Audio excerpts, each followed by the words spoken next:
Hello, hello, hello. Hey, sis. Hey, welcome to the Still Worthy Virtual Summit.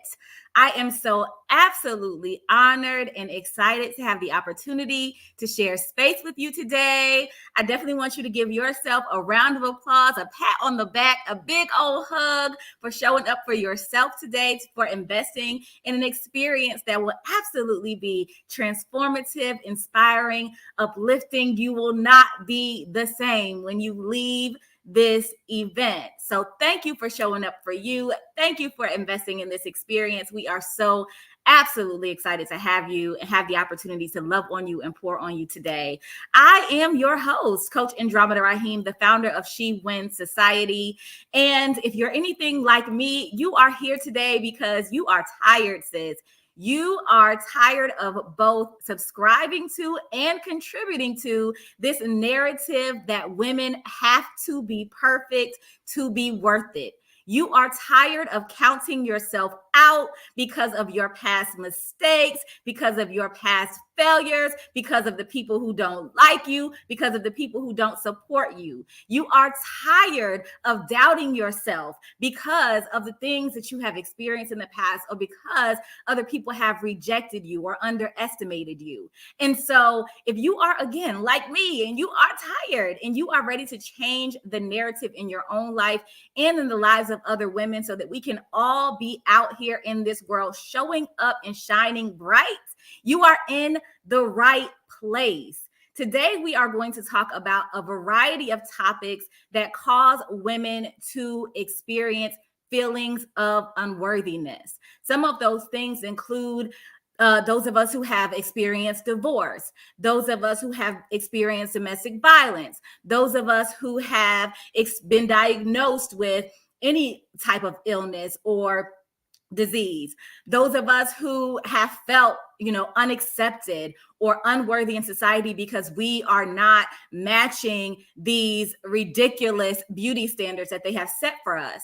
And so we are going to have some really great speakers come to the stage, as well as panel discussions where we are going to get into these things deep. Okay. So if you don't know about She Wins Society, what I can tell you is that we live and thrive in environments where we can have authentic conversations, where we can keep it real with one another, because it's far too often that we go out in life and we put on the mask, right? We put on the mask, we pretend that we're okay, we pretend that we're confident, we pretend that we feel good, when secretly we are struggling with self-doubt. We are struggling with feeling like we're not worthy enough. We are questioning if we have the ability or the capability to manifest the visions that we have in our heads, right? I think that very many of us know that we have gifts. We know that we have talents. We know that we have a purpose.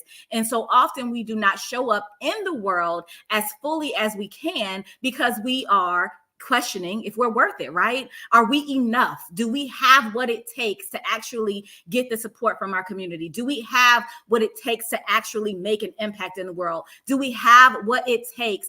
Are we qualified? Actually, that's a better question. Are we qualified, right? Are we qualified to actually teach, to educate, to coach, to help, to serve? Are we qualified because we're not perfect, right? And I know y'all can feel me, right? How many times have you questioned if you're qualified to apply for the job? You're qualified to start the business. You're qualified to teach that class. You're qualified to empower other women because you have your own insecurities, because you have experienced your own failures, because you have had your own setbacks in life. And so today we are coming to, again, change this narrative. We're not only going to no longer subscribe to it, we are going to no longer contribute to it, because all of us are connected and we have a responsibility to one another. And so very often we are out here and we are applying a pressure to one another because we are pretending to be perfect. We are contributing to this narrative that we have to be perfect. And so that causes other women to feel pressure about being perfect, right? That causes other women to dim their light a little bit more because she says, I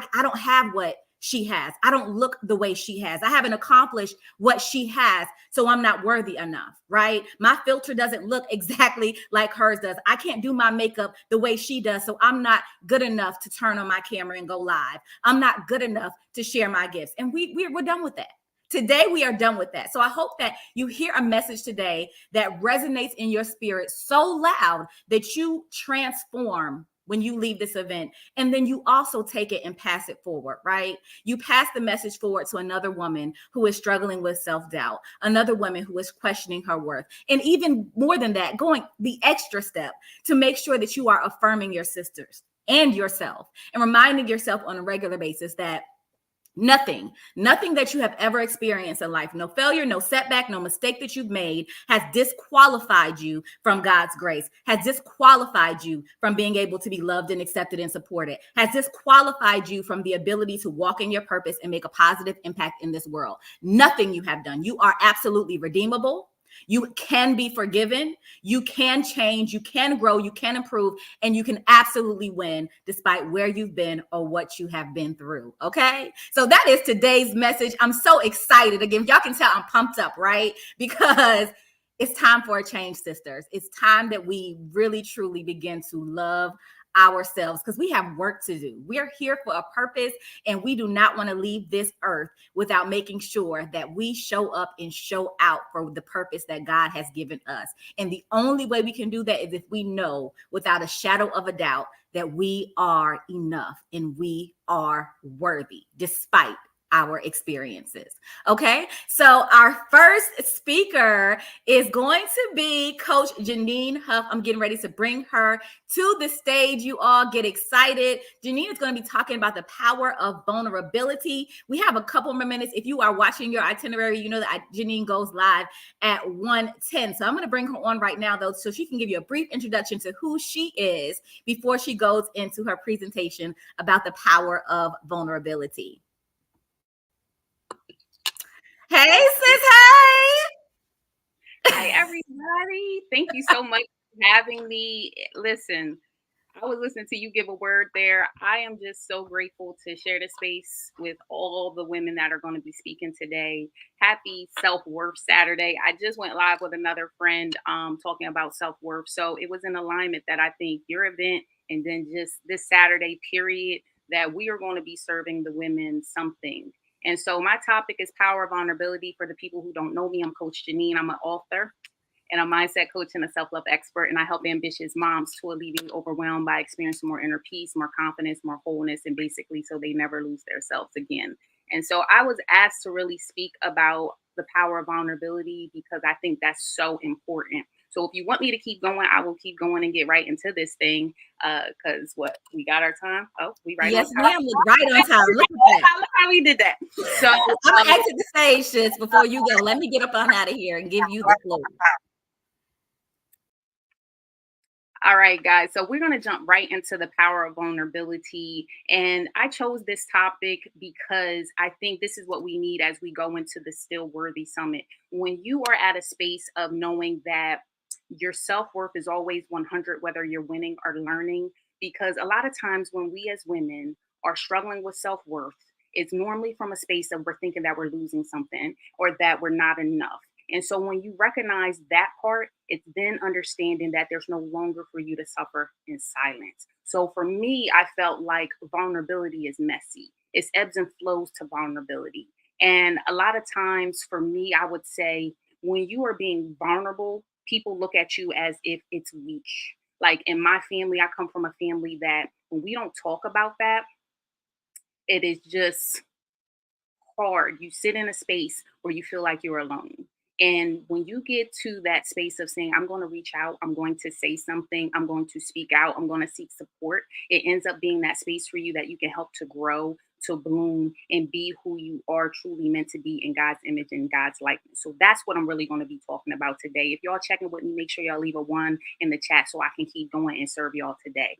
So as I said, vulnerability is messy. When I was going through, as I said, in the mud, vulnerability was going through 3 pivotal things for me. It was divorce. It was losing a baby and also losing a family member at the same time. It also was talking about health conditions that led to me hitting my rock bottom. There was places I didn't even want to share that. And it wasn't until I recognized I needed help and to speak out about it. I spoke about this also on my podcast, but I said I was going through my divorce. I was getting ready to get separated. And I was the type of strong friend that would show up So when I was going through my separation, I called up a therapist and I was like, listen, I'm going to be separated and I would like to schedule my appointment. So what I did was the day of the separation, yes, I did. I called and I went in for my first appointment. I was fully dressed down. I was the type of lifestyle where we were all on Facebook. We looked like the perfect family, all that stuff. So I didn't want people to really know what was going on in the streets, but I recognized I was going to need help. So sometimes it's recognizing that something's getting ready to come up and you need to go ahead and address that. So my first day of therapy was on my day of separation. And over time, I was able to heal and go through those things. But that was where I first started. And my therapist hit me with that ooey and said, you're not very vulnerable. And I was like, what does that mean? So she was my groundbreaking thing that helped me understand that vulnerability is something that I wanted to work on. You see, I was going to say needed. I always say you want to versus need to is that positive, sexy talk. So it's something I wanted to work on. And so her first homework assignment she gave for me is, Janine, I want you to read The Power of Vulnerability by Brene Brown. So that is a good resource for you to start with. But I read that book. And at that time, God was working with me and he was like, you need to be telling your story. And I was like, no, that's not what we're doing. I don't come from that. And so what I ended up doing was starting my podcast. And so my podcast was Intentional Queen Journey. And it was the Journey to Restoration with Janine. And when I go back and I listen to my first 3 episodes, I was sad. I was in the mud. I was in my caterpillar stage, but I just kept going. And I felt like that was the breakthrough that I helped other women. Then women started seeking me out personally on my Instagram. It was like, Janine, you're talking to me. Janine, thank you. Keep going. Janine, this is the story. So this is where the vulnerability piece came in for me, that even though I didn't think that my story was important, other people saw positivity in that. So I want to leave y'all with some nuggets. We're going to make this really simple because my goal here is not to make it real sad and depressing. The goal here is to say we're empowered. It's Self-Worth Saturday. We are worthy. And so when I got to a point that speaking about my life saved me, I recognize that I'm the strong friend in my group. I don't know who else is out there that's the strong friend, but when I coach and also when I talk to women, most of the time we are the strong friends. And so I felt like when I was in not talking or not being vulnerable is because I didn't want to dump on people. I didn't want to share all those things and put more weight on people, but I was fine with people talking to me. So if you are the strong friend that's watching this, know that you need to get in the room. You need to find places of community and seek support. Because one thing people don't know is frogs don't drink water. What they do is they sit in the water and they let that thing soak in their skin. And what that means is get in rooms, get in environments, get in communities where you can be the frog sitting in there, soaking it on in your skin and getting the nourishment and things that you need. So today I feel like that's what you're going to get from all the different women speaking about topics that I'm relatable probably to about 5 or 6 of those things. So we're multifaceted and stay in that space that you understand that vulnerability is messy, but there is a blessing that comes behind that. So speak your truth, speak your story, and no longer suffer in silence. But more than anything, get in the room. There was also, we always talk about in the Bible about Ruth and Boaz, but I'm really big on this, and is get in position. And a lot of times we feel afraid to get in position because of how people are going to judge us. People think we're going to be weak. People think we're going to be this. So what would they say? You cannot care about people's opinions and feelings. When I shed that thing, my courage of vulnerability stepped out because I realized that when I recognize I'm complete, I'm whole, whether I'm winning or learning, it didn't matter. I could go up and tell my story, and my story is my story. And whatever people think about my story is not my issue, it's theirs. And so when you can own your story, because that's a part of my framework, when I can own my story, it just shows up different because you're no longer a victim, you are now a victor. And so when I show up in the streets now, you will see me show up as a victor. I've been through some things, but I don't let it define me. But it did happen for me, not to me, because victim mentality is all these things that happened, they happened to me. Now, really, they happened for you. Because even if we're going to talk about Bible, it's good that I was afflicted.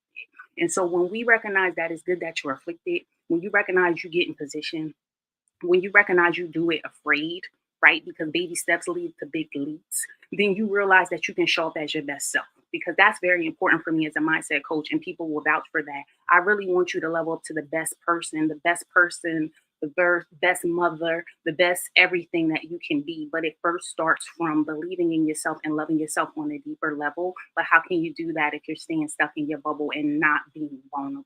So for me, like I said, the groundbreaking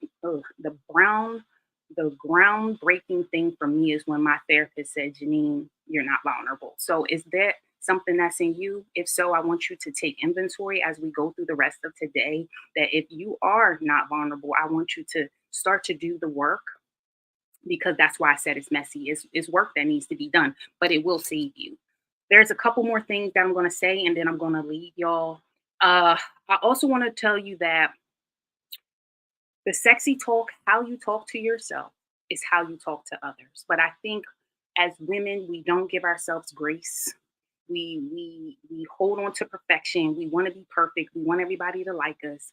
But what are the thoughts that you're telling yourself about your story? Because everybody here has a story that they get ready to share. And is when you tell yourself positive things, it will help how you show up in your household. It will help how you show up at work. It will help in every area of your life. So you really have to get a hold of your thoughts, because thoughts lead to feelings, that lead to actions, that lead to results. And we're all out here having wanting to build our dream life that's on our terms. We're all wanting different things. And so what things are you wanting? But let's reset and say, what thoughts am I having so I can get to where I'm trying to go? And that all starts for me, I believe, in that seed of vulnerability, of getting real with yourself, but also doing the work. So I don't have really much more to say, but I really want you to know that your tests become testimonies. So sometimes it's really not about you. And I know that can hurt people's feelings, but that was a ooey moment that people hit for me. And it was, my story is for somebody else. So sometimes it's good that you're afflicted, because your story is going to help others. And get to a space that you understand that my story is for everybody. Like, I have something that's going to be of value to someone else. So when you are sharing from that space, I want you to make sure that you are doing that. So I'm going to close out because my 10 minutes is up. I hope that you guys keep an open mind and get ready to be served by these women. And I'll see you guys on the divorce panel later today. Andromeda, I'm going to give you the floor. You muted, my dear. Always. Okay. I was going to say, don't go too far, because I do believe that the divorce panel is coming up next, After right? Trey. After Trey. No, Trey's coming up next. Okay, y'all keep me together. All right. So thank you so much, Coach Janine, for this message about the power of vulnerability. And we will see you a little bit later. All right, sister. So I do hope that this message has helped you to kick off this event. I thought that it was very important for Janine to speak about the power of vulnerability, because oftentimes that is what keeps us from being able to connect with other women who can relate to our experiences. And because we are going to be talking about some very deep experiences, some very raw experiences, we're going to be getting deep in these conversations. We definitely want to be in the mindset of, one, we're not going to be judgmental, right? We're not going to judge other people for their experiences, because we all have them, right? We've all made mistakes. We've all done things that we regret. We all, wish that we could change certain parts of our life.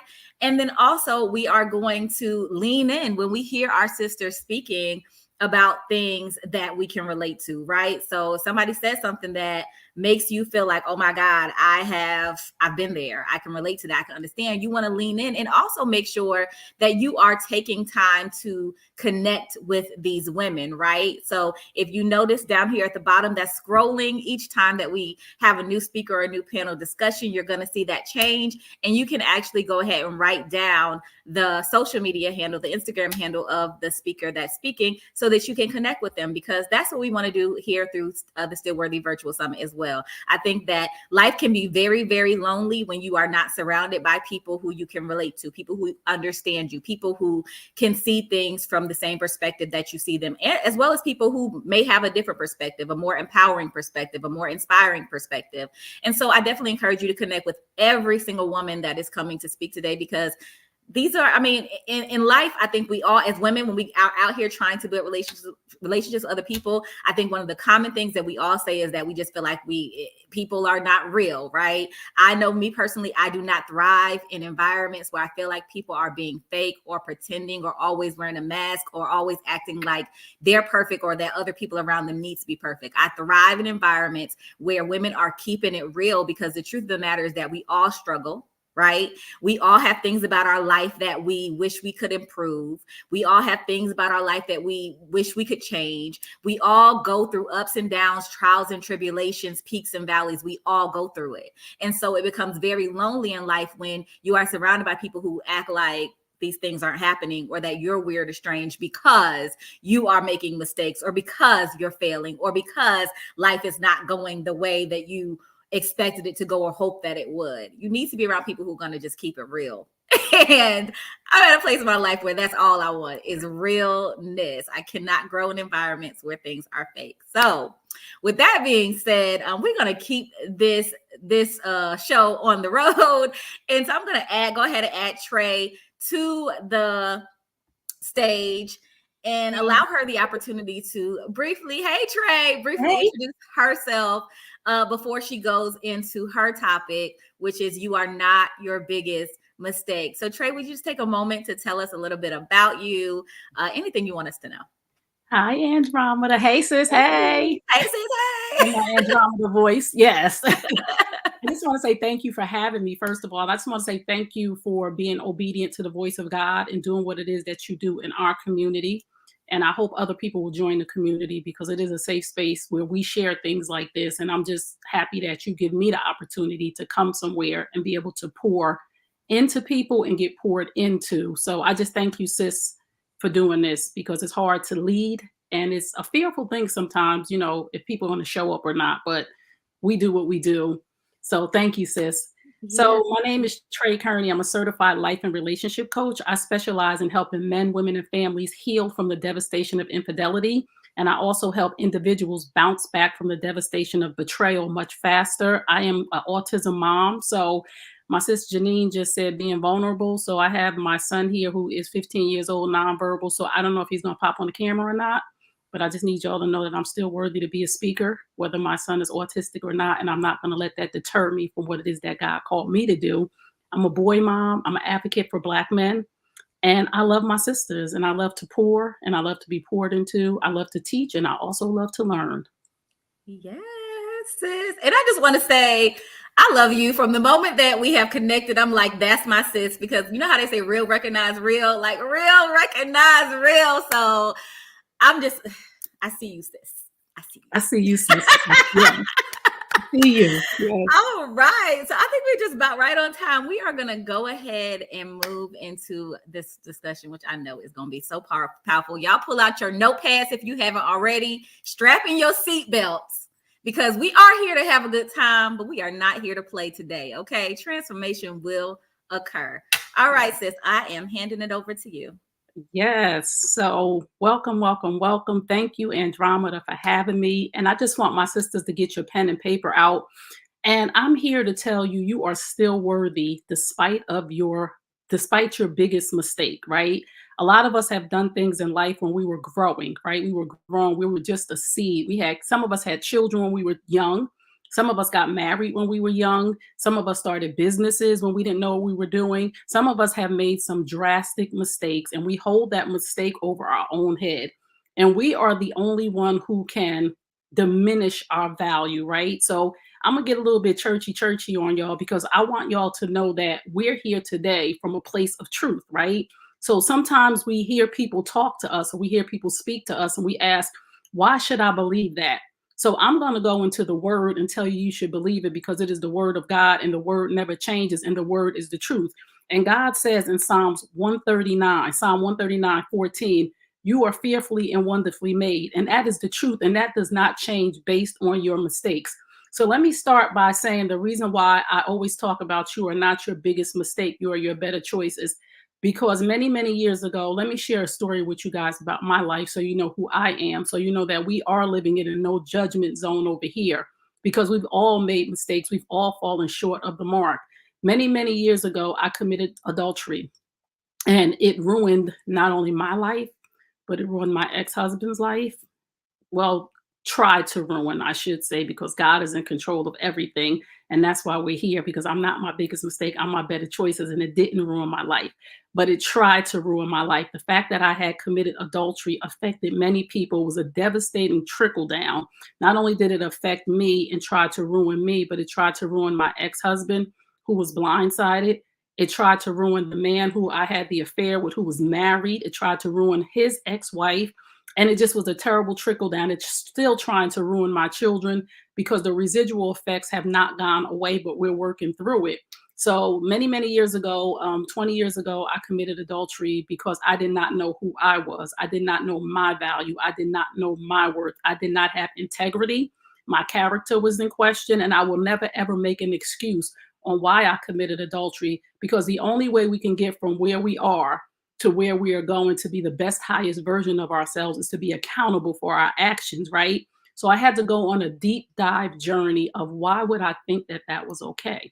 And I need you to know about your mistake. You need to go on a deep dive journey of self-discovery of why would I do that? That will be your first step to moving forward from that mistake to walking into your purpose, right? Because everything that we've been through, God did not just let us go through that thing. He did not put us here to suffer.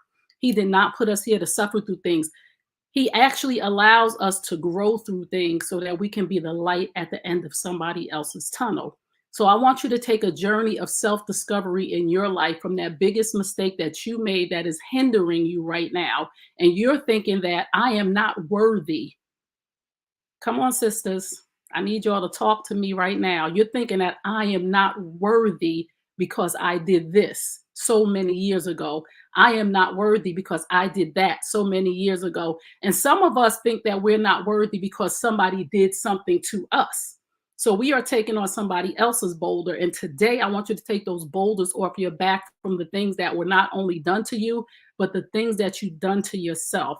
And this is the hard part for us when we have caused the offense.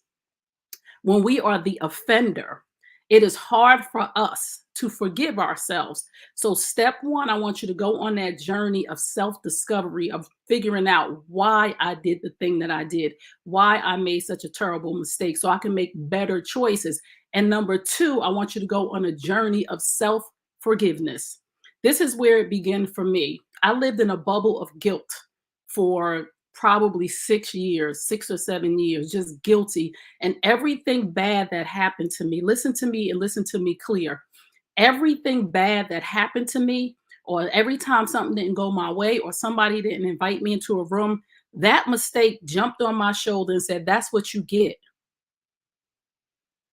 In other words, you're not worthy because of the mistake that you made. That's what you get for cheating on your husband. That's what you get. No, that's not what we get because we made a mistake. We are forgiven. And once God forgives us, it is our time to forgive ourselves so we can get the that's what you get monkey off of our back, because that's what will show up from the mistakes that you made. That's what you get, Trey. That's what you get in the middle of the night. So I had to go on a journey and discover, first, one, why I did what I did. Second, I had to go on a journey of self-forgiveness to peel back the layers and say, okay, I'm not my biggest mistake. Here is, if you don't take anything else from me today, I need you to hear this. I had to go on a journey, and this had become my mantra in the middle of the night when I couldn't sleep. I had to tell myself every single day, you are not your biggest mistake. You are your better choices. You are not your biggest mistake. You are your better choices. You are where you are based on your choices. And if you don't like where you are, you have to make better choices. And then I began to remember this book I read. And I'm not sure if any of my other sisters in here read this in the 11th grade, the 10th or the 11th grade, The Scarlet Letter.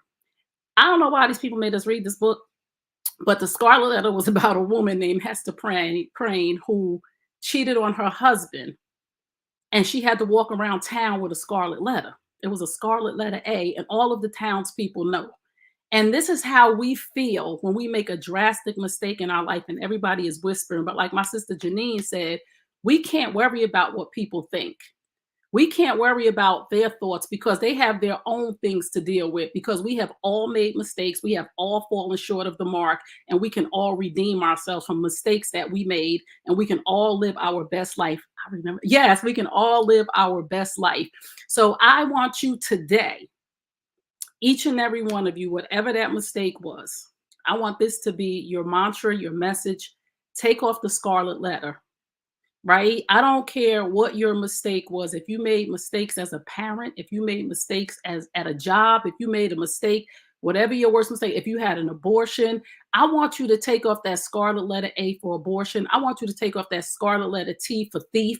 I want you to take off that scarlet letter L for liar. I want you to take it off, and I want you to say to me right now in the chat, I am not my biggest mistake. I am my better choices. I am worthy to be the CEO. I committed adultery many years ago. I am worthy to be a wife. Again, I am worthy of a happy marriage, a healthy marriage. I am worthy to write books. I am worthy to sit here and speak to you. I am worthy to move forward in my life because God made me fearfully and wonderfully before I was in my mother's womb. He destined me for greatness, and the word of God does not change. You've been destined for greatness. There's nothing you can do about it. You can stall it, but you can't stop it. You can stall it, but you can't stop it.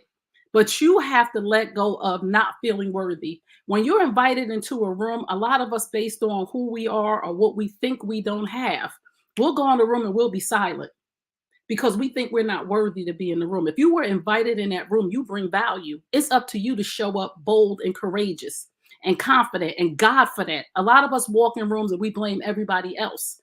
And we think that they're treating us like we're not worthy. No, the way you walk in there says everything about you and nothing about them. Nobody can diminish your value except for you. Nobody can tell you your worth except for you. And we have to get from behind these mistakes that we made. And sometimes it was a mistake because it was the best. We thought it was the best thing to do at that time. How many of us here had to make a hard decision? We made a mistake in the decision, but we thought it was the best thing for us at that time. Life is life, and there's no book on life except the Bible. But God gives us freedom of choice because he needs us to go down that path. Your purpose is aligned with your biggest mistake. And unfortunately, so many of us want to hide our mistake. I would never think that adultery will be a part of my purpose, but my purpose is, and your purpose is, in case you don't know, I love to tell people what their purpose is. Your purpose is to serve the people that God assigned to you through your gifts, talents, and experiences. Get this, through your gifts, talents, and experiences. Experiences are not meant to mold you. They are to teach you and grow you.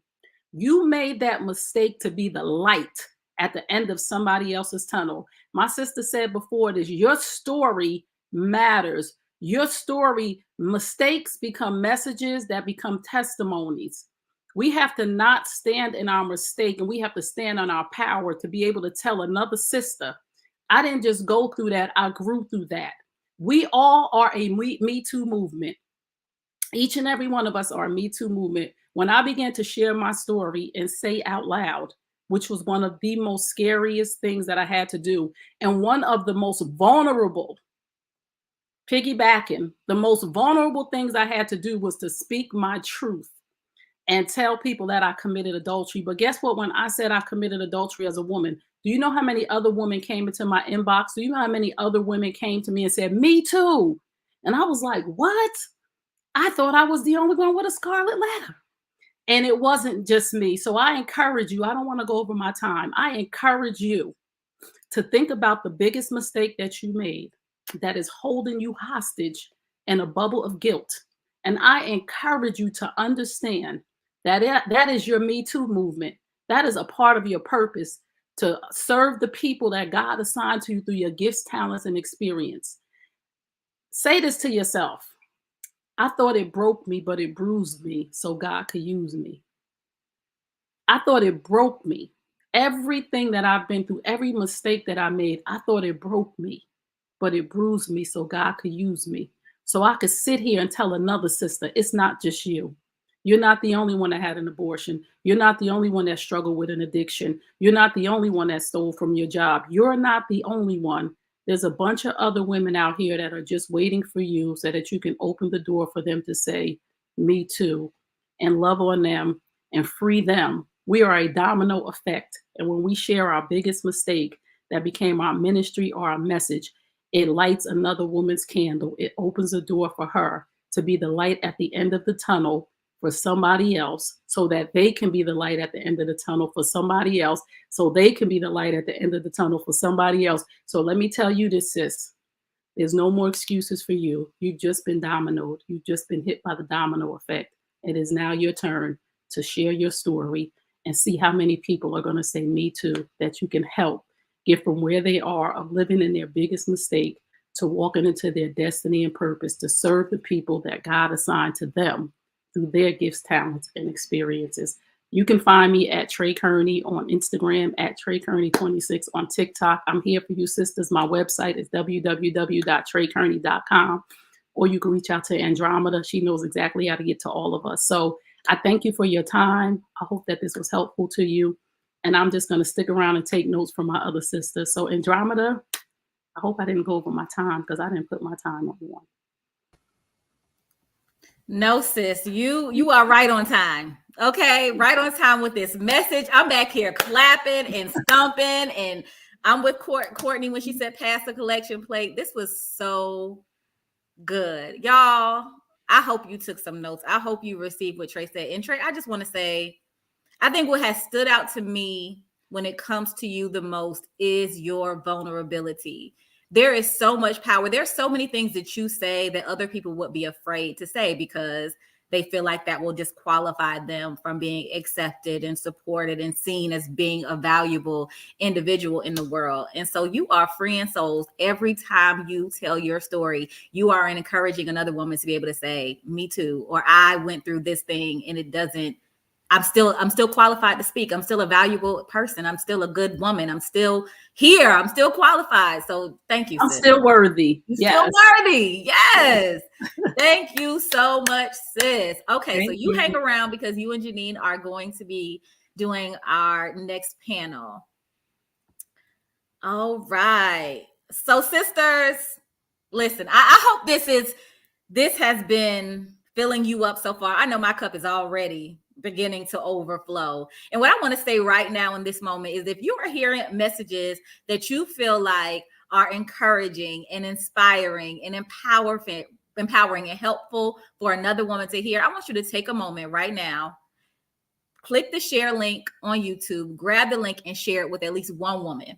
Okay, gift another woman this experience today because sharing is caring, right? Also, I want to share this because if you're not following She Went Society on social media, on Instagram, I definitely encourage you to do so. It's something I shared yesterday that I feel like is so relevant to what we're experiencing right now. And it's speak your truth, sis, not for them, but for you. Telling your story is one of the most empowering things you can do. It's not about making others understand what you've been through. It's about choosing to stop hiding what's been hurting you so you can heal, sis. And as Dr. Maya Angelou said, there is no greater agony than bearing an untold story inside of you. So I hope what you're going to get today and continue to get today is the fact that your story is not something that you need to feel ashamed of. It's not something that you need to feel, like you guilty or afraid to share. Somebody out there in the world is going to be inspired by your story. Somebody needs to hear your story. And I'm of the same belief that Trey is, that your testimony is the light at the end of somebody else's dark tunnel. Like somebody needs to know you went through it too, because you could actually save somebody else's life. Somebody's sitting there right now thinking, I'm the only one going through this thing. And so because I'm so unworthy, because I'm the one going through it, that I'm going to take myself out of here. And the truth of the matter is there's so many people going through exactly what you're going through. Okay. So we're going to move into the next segment, which is our I Am Still Worthy After Divorce panel with our good sisters, Janine Uff and Trey Kearney. So I'm bringing them back and I'm going to exit. Trey, go ahead and unmute yourself, sis. But I want to give you your flowers because you couldn't see me. Listen, I believe your vulnerability. I connected with you immediately at our first time meeting and when you prayed over us. But your vulnerability is to a level that is going to save people. So keep going, sis. And I definitely agree with you are not your biggest mistake. And the thing that stuck out the most for me before we jump into our panel, because most of our stuff that we talk about is related to divorce and our kids. And I see that as our connection. But when you said that you made the best decision in that moment. Yes. And so I had questions for us, but I'm going to just roll with it because me and you have the ability to chat. And so I like to have conversation, not just Q&A. And so for me, when you said making decisions that were best for you at that time, I was ridiculed for my divorce because it was incompatible. It was the changing of my narrative. My therapist helped me change my narrative because of the things I was experiencing. It was like I felt like a failure. I didn't want to be a single mom. My mom was a single mom. My mom went through domestic violence. There was so much that my mom went through, but she found the right guy. She ended up having a man that took care of us, me and my siblings. And so where I'm going with that is I took the stigma that I didn't want to be who she was because she raised me not to be like her. And so I felt shame when I was walking through a divorce because I said, oh, I'm getting ready to become a single mom. Now, I might not have had all the things that my mom said, but I felt like I was letting my mom down. And so I felt the guilt of that. And so when I recognized that my ex-husband's not bad and I'm not bad, we're just incompatible. Okay. And I was beating myself up on the decision at the time. So my thing that I want to talk about is with divorce, people don't look at the ripple. The ripple is what hurt me the most. Not me and him separating. It was all the division in between. You got family, you got friends, you got your kids that now have to deal with going back and forth. That's what crushed me. So what would you say was making you feel unworthy in that space? Like for me, it was the domino effect. What was it for you? It was the fact that I had committed adultery, and I felt like everybody who was going through something was going through something because of me. So I felt you're getting what you deserve. That's what you get because you have affected all of these people from a mistake or a choice that you made without thinking about everything else, everybody else.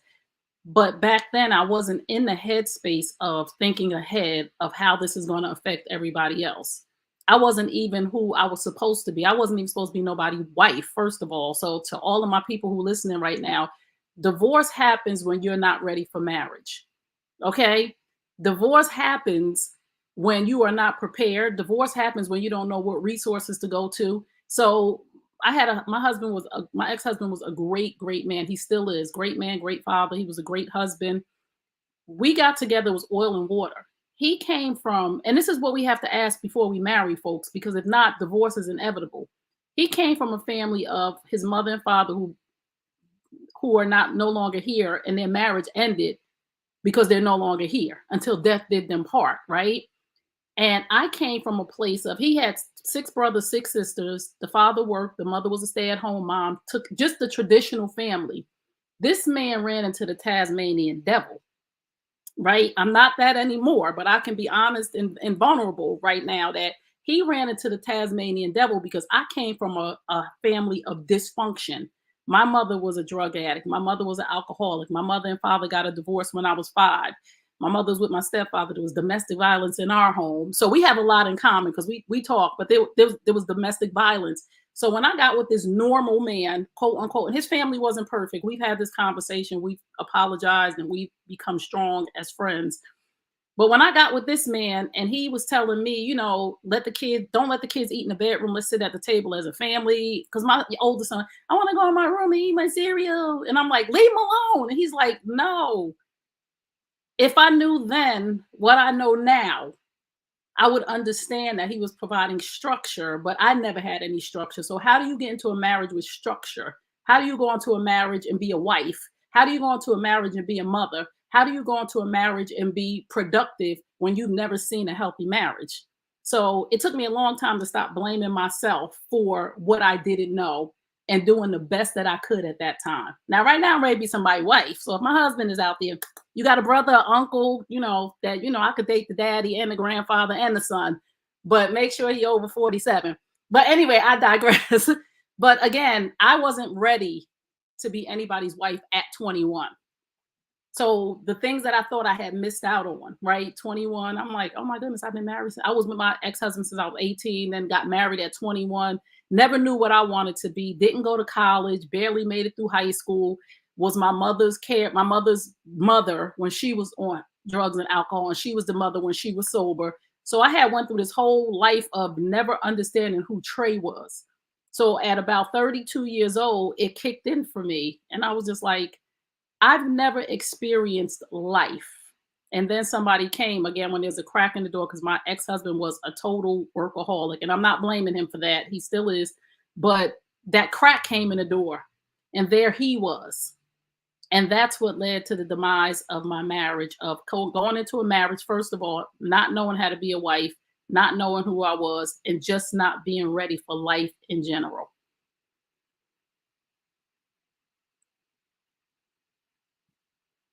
So what I would say to that, wow, that was a lot. A lot of people were writing in the chat that the perspective is so much different. I come from the structure home. I am that workaholic. Like some of the things you're saying, you know, I don't think I was ready.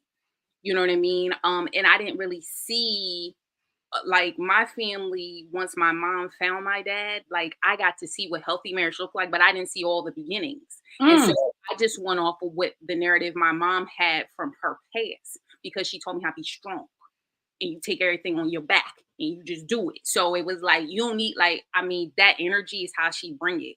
And so my mom's not a soft landing. She's a very strong tower. And so the vulnerability, I didn't really even know how to do that. So when I came into my relationship, that's the energy I'm bringing. You see, because I'm mimicking, right? And so that's a shout out to the women who have kids. They watch you. You see what I'm saying? They watch you.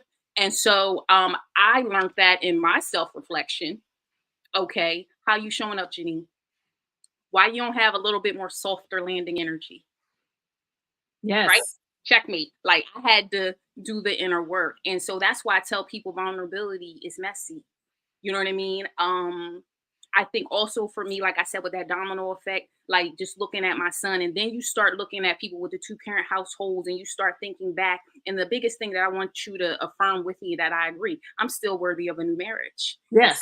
That God has for me, because I think for me it was, I got into a situation just trying to hit that clock with my biological clock. Like, okay, we're gonna do this, we're gonna do this, we're gonna do that.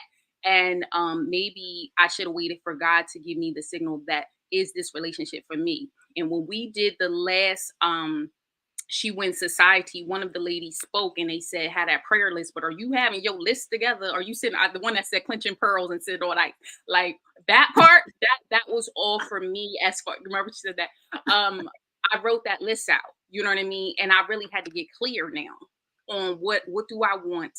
And am I like the Ruth and Boaz? Am I in position? Yes. Am I ready this time? Right? Did I checkmate all the things that were a part of me?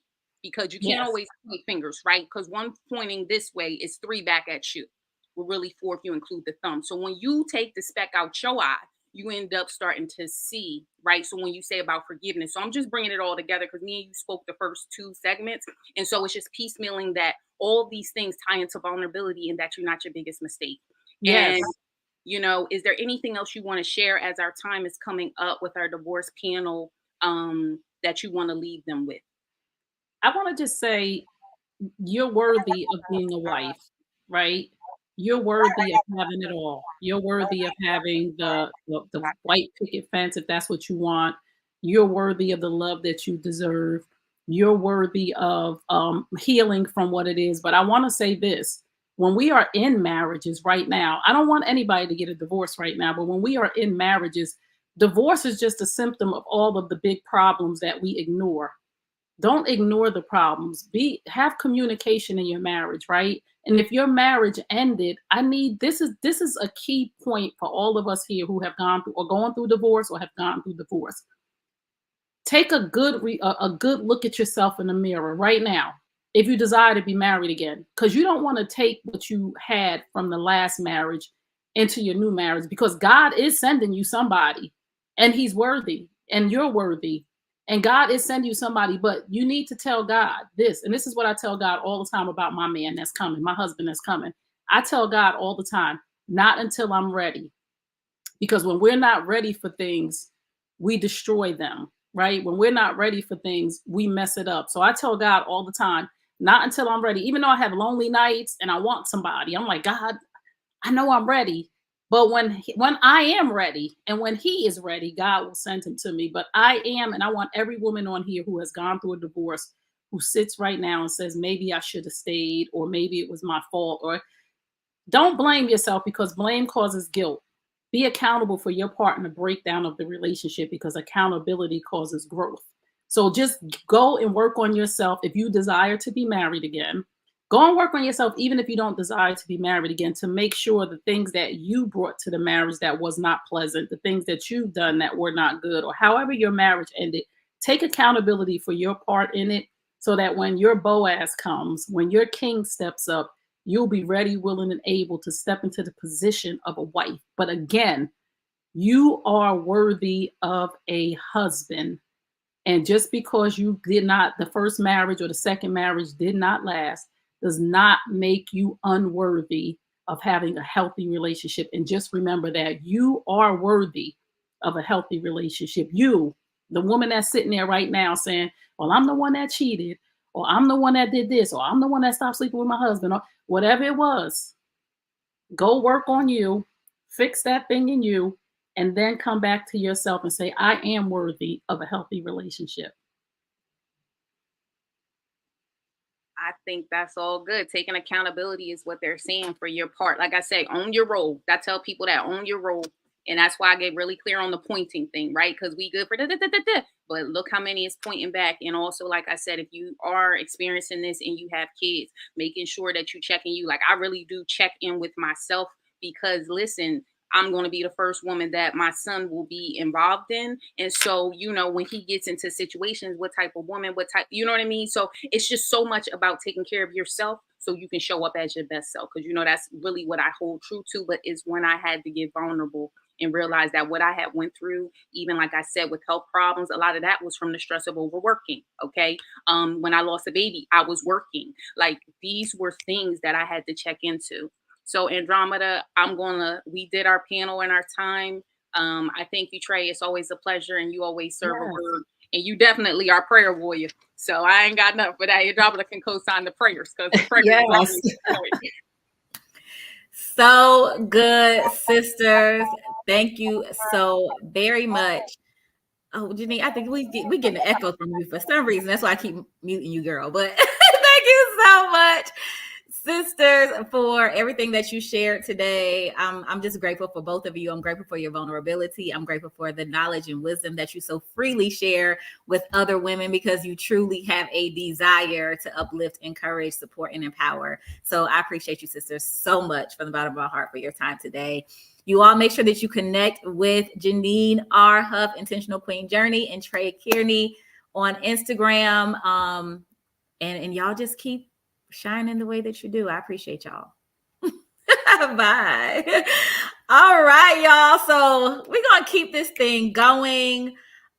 We have our next panel coming up. So I'm gonna go ahead and just let them in, because I do want them to have a moment to briefly introduce themselves before they get into their topic. And this is going to be our sisters, Suzanne Peters and Kendra J. They are going to be talking about being still worthy after domestic violence.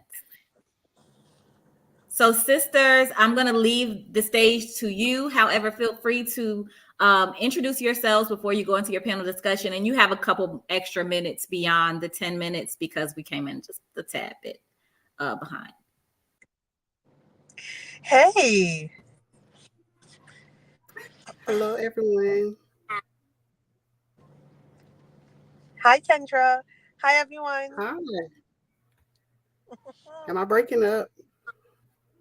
No, I can hear you fine. Okay.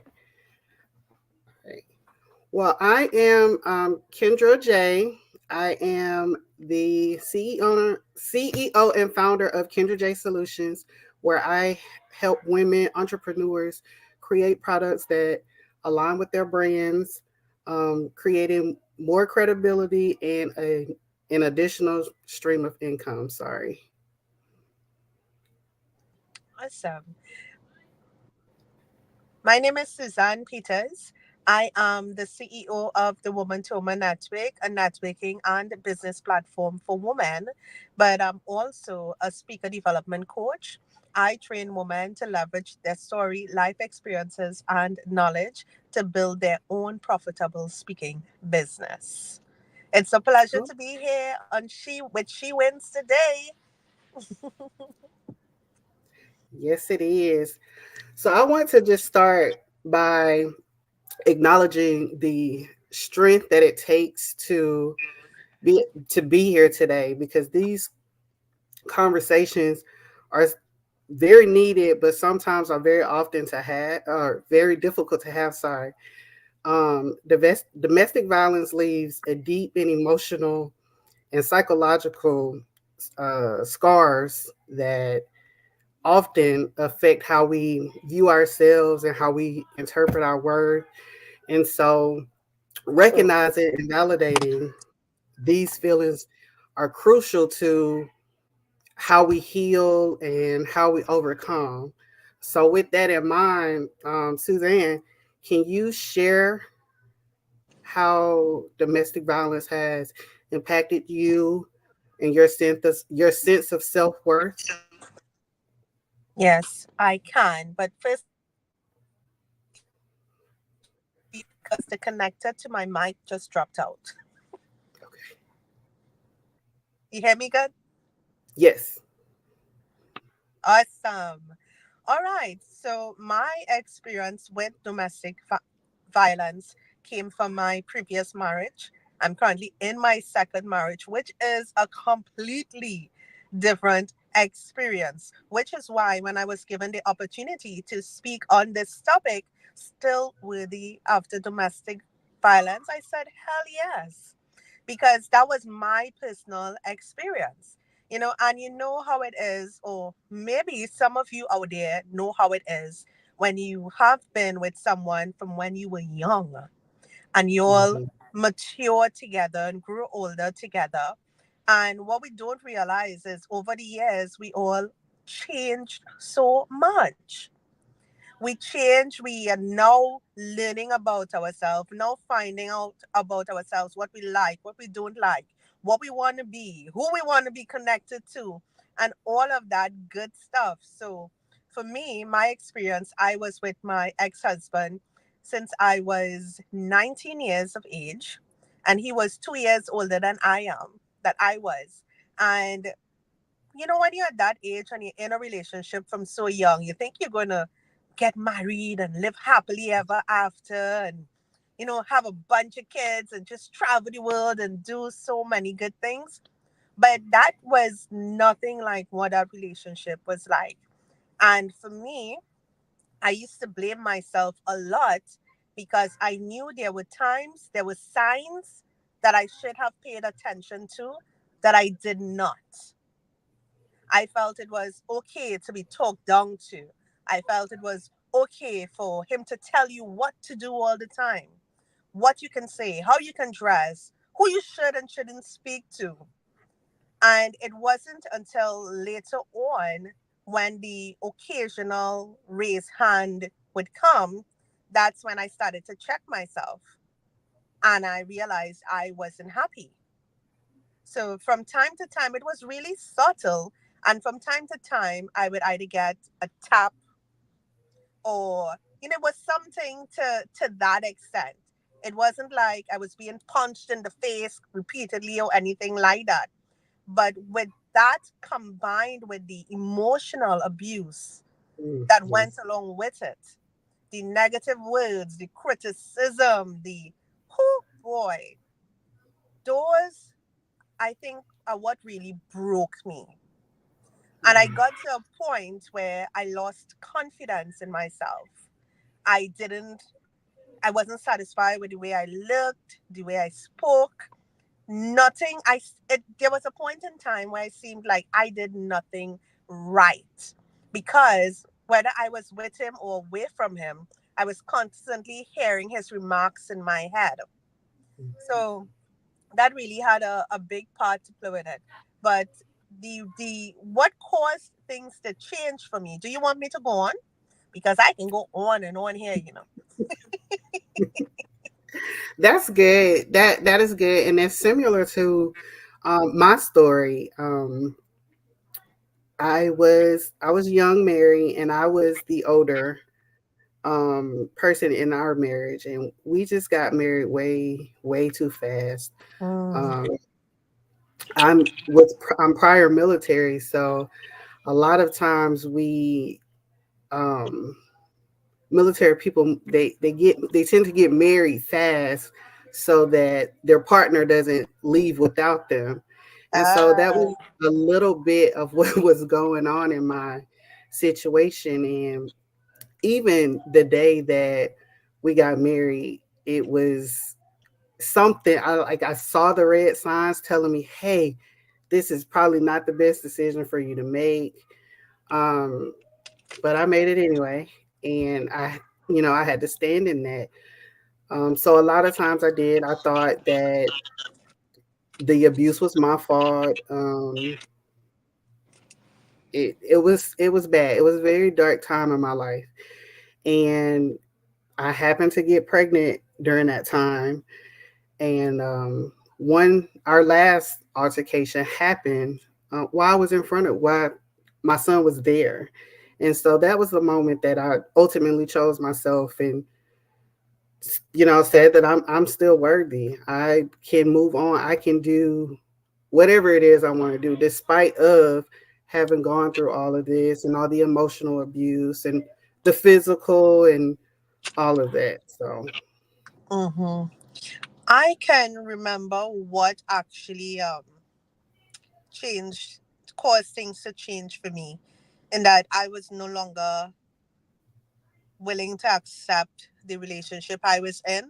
I remember it was my birthday, and I said, I want to have a birthday party. I've never had a birthday party as an adult.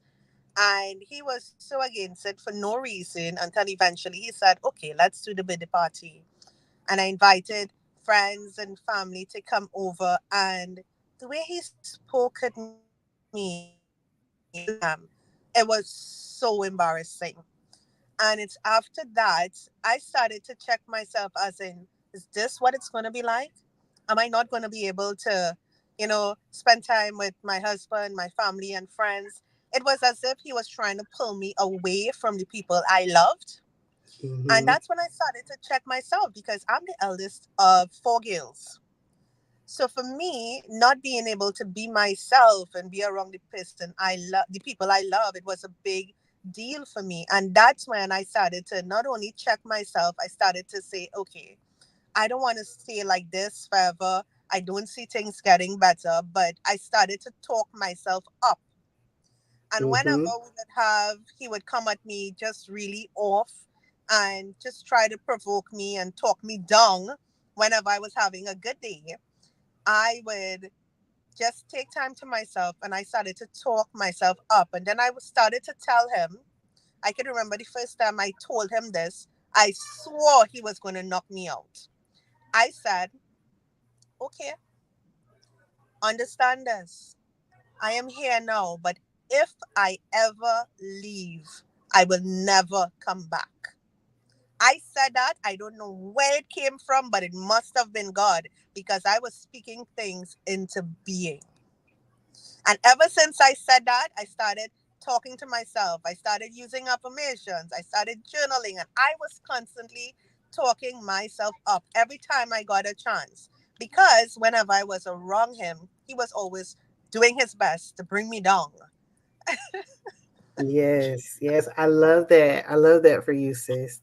We have come to the end of our time. Is there anything else that you would like to share?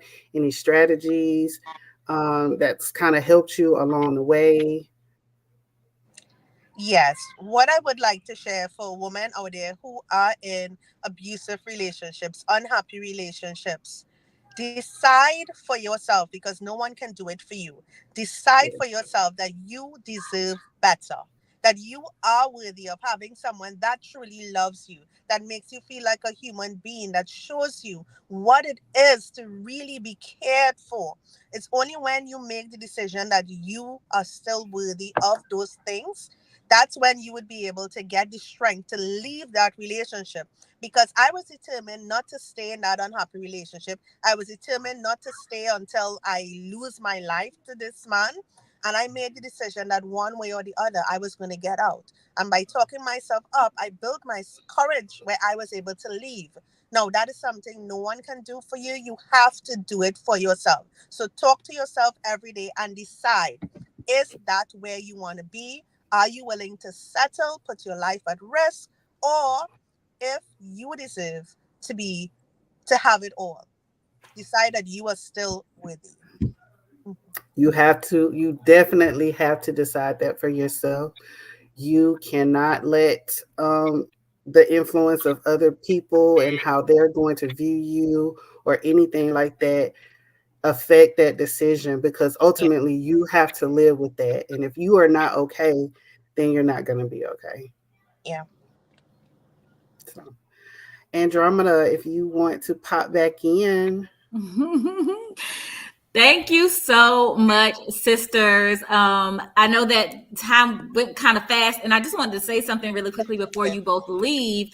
Something Kendra did not share, which I think is super relevant though to the conversation. Suzanne came in and she shared with us that like the relationship she was in prior to her previous marriage, where there was domestic violence, is a complete contrast to the relationship she is in today and the marriage she is in today.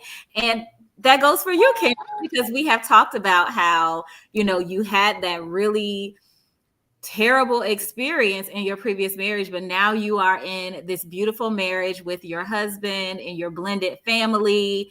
And it's just an amazing thing to see. So when we're talking about still worthy, right? I think that that's one of the biggest testaments to the fact that you both have, despite going through a marriage where there was domestic violence and you weren't treated like you were should have been treated, to now be in marriages where you both feel like you're happy and treated with the love and respect that you deserve, as well as both women who are empowered women, right? Going from a place where people are talking to you, talking down to you and making you seem like you're worthless, to now you are both running your own businesses and being empowered women. So I just could not let that go without just acknowledging what I can see with my own eyes, how beautiful it is.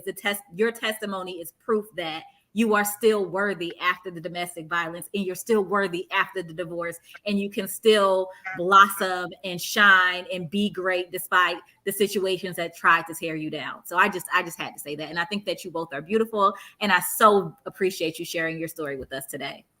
Thank you. Thank you. Yes. Thank you, sisters. All right. So everybody make sure that you connect with Kendra J. I want to go ahead and put these comments up here before y'all go too, because our Redeemer lives. I know that's right, Courtney. So powerful. Amen. And you both have set free glow. That's beautiful. I agree. All right. So y'all make sure that y'all connect with Kendra and Suzanne. I'm gonna let the banner scroll through one more time so you can write down their Instagram handles so you can connect with them. And then we're going to move right into our next segment with Lily Mae. Thank you again, sisters. Lily Mae, I see you back there smiling, sis. Okay, the floor is yours, Lily Mae. If you want to take some time to introduce yourself before you go into your presentation, that's perfectly fine. You have a couple extra minutes, okay?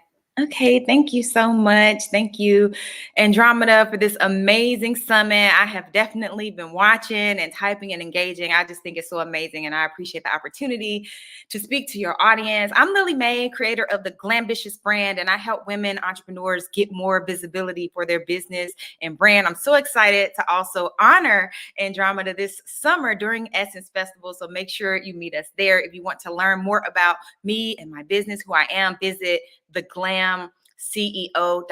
Today, I'm here to share with you that you are still worthy despite coming from poverty. Okay. That is where my story began. It was in a very impoverished neighborhood. And my earliest memories, I can still remember literally at 3 years old, me and my mom, we were asleep, and then we heard gunshots outside of the apartment, and she scooped me up and ran out the back door, and we ran to a neighbor and spent the night there. And so as early as 3, 3, I can remember, the fear, the lack that is attached to poverty. And even if you did not grow up in poverty, I think that what I have to share with you will resonate because we've all experienced lack in different areas of life. So if you did not experience lack in your childhood, I'm sure you may have experienced lack in a different area in your adulthood. You may be in a season where you feel like something is lacking now. And so what I have to share, I feel like is going to resonate with you. But before I get started, I like to be interactive. So I need you to put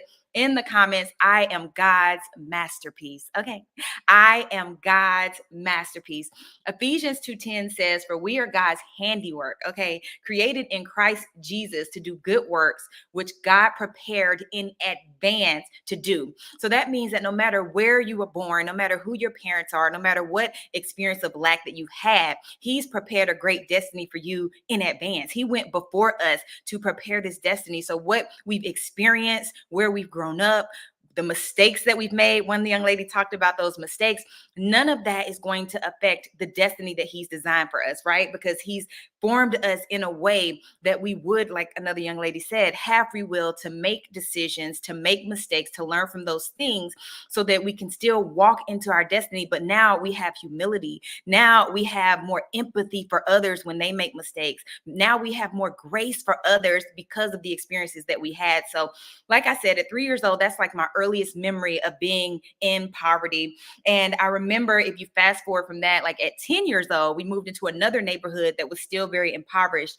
And at that point, I had a little sister. So if I was 10, she probably was 4, and we had bunk beds. And I remember one night, again, gunshots happening outside of our window, and we both jumped out of the bunk beds onto the floor in fear, right? And that was like a normalcy because there was a drug dealer that lived above us. And so in that environment that I grew up, I saw a lot of drug dealers. I saw violence. I saw people fighting. It was just really a spirit of lack, a spirit of sadness, a spirit of disparity, right? And so fortunately, my mom was a God-fearing woman. So even though that was the environment outside of the house, the Lord was on the inside of the house, and my mom was very loving. So that gave me a little anchor to attach to even at that young age. So then fast forward, I remember taking a test and they placed me in an academically gifted program. So I had to transfer to a school now that's predominantly white. So now I'm meeting kids that have horses in their backyards. They have maids. They have 2 parents in the household, and they live a totally different lifestyle than what I was accustomed to. And that was when I remember my first feelings of shame. That is when I remember feeling like I am not good enough because I come from the hood and these people come from riches.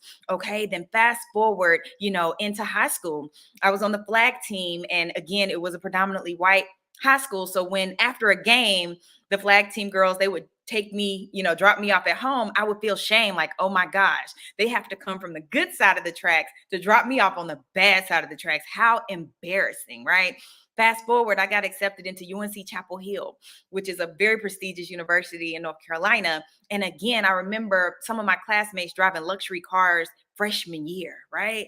And so that shame followed me in different ways throughout my life, the shame of coming from poverty, even as an adult. And so if, again, you've experienced that in your life and that is your inception story, I want you to remember that the enemy will use that shame against us. So it's very important that we begin to anchor ourselves in God and learn what he has to say about who we are, right? And so as I, entered into my 20s, that is when I really start to do my own relationship building with God. Okay. That is when I started to learn, like, oh, it doesn't matter that I was born in poverty, because look at what God is allowing me to achieve. Look at the gifts that he's bestowed upon me. Look at the experiences that he's allowing me to have to impact women. And I began to realize, like, oh, he allowed me to go through that so that I could have a spirit of humility and grace for people. Oh, he allowed me to go through that so that I can be a beacon of light for other young people who are still in poverty, to say, hey, I came from there too, but look at what I've become because of my relationship with God. I know one of the speakers mentioned that, after the test, there's a testimony. And so if you have experienced lack, if you have grown up in poverty, or you feel like even in this season, you're missing something and there's some lack in this season, be reminded that in God's divine timing, all great things will happen for those who believe in him, right? And so it doesn't matter where you come from. It doesn't matter what lagging you've experienced, there are great things designed for us. We just have to shift our mindsets. And it's so important that we shift our mindset, because if we don't, that spirit of lack, that spirit of poverty, that spirit of missing out or not being good enough, it will trickle over into different areas of life. Let me give you some examples. So I've been a full-time entrepreneur for over 10 years. But because of that lack experience that I hadn't quite healed from, when I started my business in my 20s, I would have poverty pricing. Okay. Poverty pricing is when you're charging way below what the service is worth, when you're charging way below what you should be charging, because you don't feel like people are going to spend that type of money with you. That is coming from that spirit of poverty, right? But we're not doing that in this season. Okay. We're doing premium pricing now because we're healed and we're whole. But that is an example of how that growing up in poverty and carrying that spirit affected my business. Okay. How else did it affect me? In dating. In dating, it made me a people pleaser because low key, I felt like I wasn't quite good enough. So now I have to oversell myself in dating. Now I have to do the most. I have to be the most kind, the most giving. I can never speak up for myself because I don't want to rock the boat. Why? Because now I'm a people pleaser to overcompensate for not feeling worthy. Okay. So no matter where that spirit of unworthiness comes from, whether it comes from poverty, whether it comes from divorce, whether it comes from bad decisions, we have to be proactive to cast that down and call forth the confidence that God has for us. Like he's created us to be confident in him. So those affirmations that one young lady mentioned that she started to speak over her life when she was dealing with domestic violence, we have to create affirmations against those feelings of lack and poverty, against those feelings of unworthiness. Like I am fearfully and wonderfully made. I am designed to do great things. I am God's masterpiece. I feel like, the world tries to convince us that we are not good enough. It always tries to convince us that we are not cute enough, we're not tall enough, short enough, skinny enough, big enough. There's so many ways that the world tries to really, attack our confidence. And that's why I'm so honored to be here for the Still Worthy Summit, to remind you that you are God's masterpiece, okay? And you don't want to allow the spirit of lack, you don't want to allow the shame from our past experiences to affect our business, to affect our dating, to affect our friendships, okay? Because how did that affect my friendships? Well, again, it made me a people pleaser even in my friendships, because I didn't want to rock the boat, because I felt like I shouldn't speak up. I should be happy to have these friends. I should not speak up when they do things that may not, rub me the right way. However, when you are confident in who God has called you to be and who he's created you to be, then you create boundaries, okay? That could be boundaries in your relationships, your friendships, in your family. And that's the beauty of really finding that confidence through God, is that it gives you boundaries in all areas of life, even in your business, okay? So that's what I have come to share, is just to remind you that it doesn't matter where you come from. It doesn't matter what experiences you've had. It doesn't matter if you have not checked off the boxes, okay? I'm 42 years old, y'all. I'm a seasoned saint, okay? I have never been married. I do not have children. And these are all things that people often feel like qualify you and make you worthy as a woman. But guess what? I am God's masterpiece. You are God's masterpiece. He wrote your life out before you were even thought of, before you were even like a glimpse in your mother's eye. God sat there and wrote the life that you have.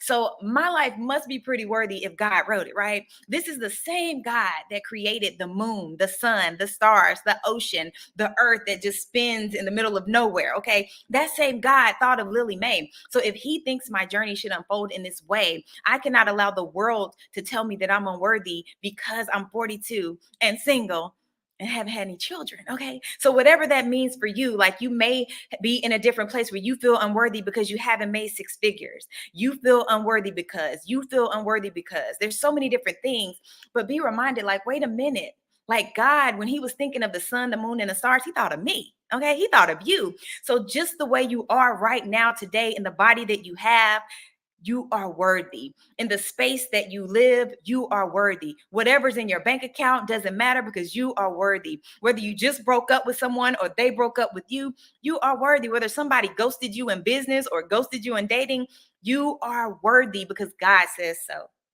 So I hope that this blessed you. I have definitely been blessed by this summit. I am going to stay tuned to hear the rest of the speakers. And again, I just appreciate the opportunity to speak into you. I hope this blessed you. Please follow me on social media and let me know if this blessed you. Thank you again, Andromeda, for having me at the Still Worthy Summit. I'm a chatty patty, so I try to stay within my 10 minutes. Thank you so much, sis. This was so good. And I have to tell you, it's the alignment for me. We often talk about like how we're both Capricorns. And so the fact that you were just saying that, God thought of you when he was thinking about the sun, the moon, the stars. Me and my husband were literally just talking in the car the other day about how our signs, like how you can look up your sign and really see like I have characteristics of that and meet other people who are your same sign and be like, I see you, sis. So we definitely both have Capricorn tendencies, but that in itself is just so big to me because down to the date that you were born, like that was intentional. Like the fact that you can say I'm a Capricorn or I'm an Aries or I'm a Libra and actually have those characteristics and have other people in the world born around that same time with the same, it's just like, it's all intentional. We were definitely all intentional. So I'm so glad that you said that. It was just like, since I just talked about this. It's the alignment for me. And I thank you and always appreciate you, Lily Mae, truly. My Capricorn sister. Thank you so much, sis. Y'all make sure that y'all follow Lily Mae, and we'll see you in the comments, sis. All right, y'all. I hope that y'all are enjoying this summit. Like I said, the goal, I know we're talking about some serious things, but the goal is for you to actually have a good time and find joy in these conversations, right? Because ultimately, we might be talking about things that are going to, hit you in your heart, hit you in your spirit, but we want you to find joy in all of it, find gratitude in all of it, and know that none of what you've experienced has disqualified you. You are still worthy, sis. Oh, this was so good. Oh, Janine said Capricorn to alignment. Yes, listen, I love my Capricorn sisters. I love all my sisters, but if you know a Capricorn, you probably know like that's maybe one of your favorite people. At least that's what I believe. Okay, so y'all, we are going to go into our next segment, which is still worthy after substantial financial loss with our good sis, Suzanne Peters. So we want to thank Suzanne too for joining us today. She's on the road, she's on the move, she's a boss lady, but she's still making time to be here with us today and to share with us. So I'm going to bring Suzanne to the stage. And Suzanne, hey. I'll allow you the opportunity to introduce yourself again in case there's something you did not say earlier. And then the floor is yours. Awesome. Thank you. Hi, everyone. My name is Suzanne Peters. I am the CEO of the Woman to Woman Network, a networking and a business platform for women. But I'm also a speaker development coach. My specialty is empowering women to leverage their story, life experience, and knowledge to build their own profitable speaking business. Now, like you, I have an amazing story. Many of us have stories that we know weren't just meant for us to sit on. I believe every one of us have a story that can be shared to uplift and empower others. So when I looked back at my experience of loss, major financial loss, I was like, you know what? I can use that. I can share my story to empower others out there. So I'm so thankful to Andromeda for giving me this opportunity to do that. Now, my story, my experience stemmed from years ago when I had one of several businesses. I had an import business. I would import vehicles for people. And there is something about moving before God tells you to move. I didn't pray about the actions I was taking in my business. I just made decisions randomly because I knew I was in a business where I can make a lot of money. So I just moved forward, made decisions rash, and I found myself in a place where I was now losing everything. Like literally, everything was being taken away from me. My own vehicle was repossessed. My furniture was repossessed. I got evicted from my apartment, and I found myself in a really depressing place. I mean, I was so depressed. The name of this summit is Still Worthy. I didn't think I was worthy of anything. I felt like such a failure. Like, I felt like I let everybody in my family down. Most of all, I let God down. I let my sisters down, my mom down. I let everyone down. And it played on my mind so much that I got to a point where I just didn't want to live anymore. I wanted to end it all. I wanted to take my life. And what changed for me to get me from that point of wanting to end it all and take my life and not feeling worthy of anything that life had to offer was me listening to other people's story. I tell you, one night there I was sitting on the cold white tiles in my apartment floor. And as I sat there, I don't know how many of you do this, but when you are depressed, do you go through YouTube and look for some really depressing music? Well, that's what I did before I knew better. So as I was sitting there listening to this music, I found myself feeling worse and worse, but just when I needed it. Literally, while I was sitting there trying to figure out how can I end it? What is the best way for me to take my life? That's when I heard someone's voice come over on YouTube and they said, there is greatness within you. Well, of course, I didn't believe it. My state of mind at that point in time, it was nowhere near what it is now. So I laughed it off. But then the person went on to share their story of how they were able to overcome their own life challenges. And by the time they finished, I wanted to hear more. So I listened to someone else share their story. And so it happened that I ended up spending that entire night listening to people share their stories of overcoming, people who were on the verge, people who bounced back, people who were on the edge, ready to take their life like I was. And instead of wondering, by the time morning came, instead of wondering, okay, let me go back to what I was thinking before. How can I take my life? No. The question in my mind was now, how can I change my reality? Now, I didn't know what to do. I didn't have a clue. I mean, no one goes from feeling like they're not worthy one night and the next day they feel completely worthy, right? It doesn't work like that. But what I started doing is digging more. I started listening to more people's experiences, more people's stories, people who transformed their life from being worthless to feeling like they are on top of the world. And I wanted to be like that.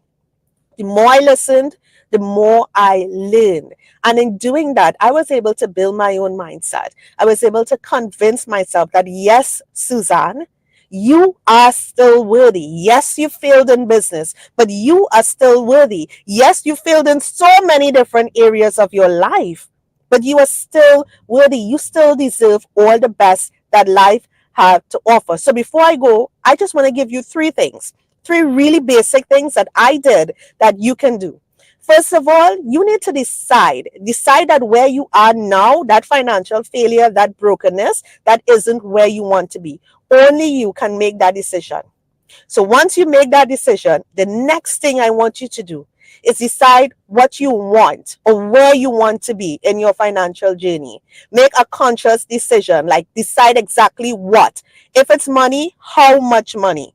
Just get absolutely clear on what you want, because if you don't know what you want, there's no way you're going to get it, at least not intentionally. And then the third thing I want to challenge you to do today, find someone who, like you, built themselves back up from failure. If it's bankruptcy like me, find someone who built themselves back up from bankruptcy and do what it takes to learn from them. I guarantee you that person, that conversation, that story, that connection that you are going to make by reaching out to that person, it will change your life forever. Like literally, it's going to transform your life.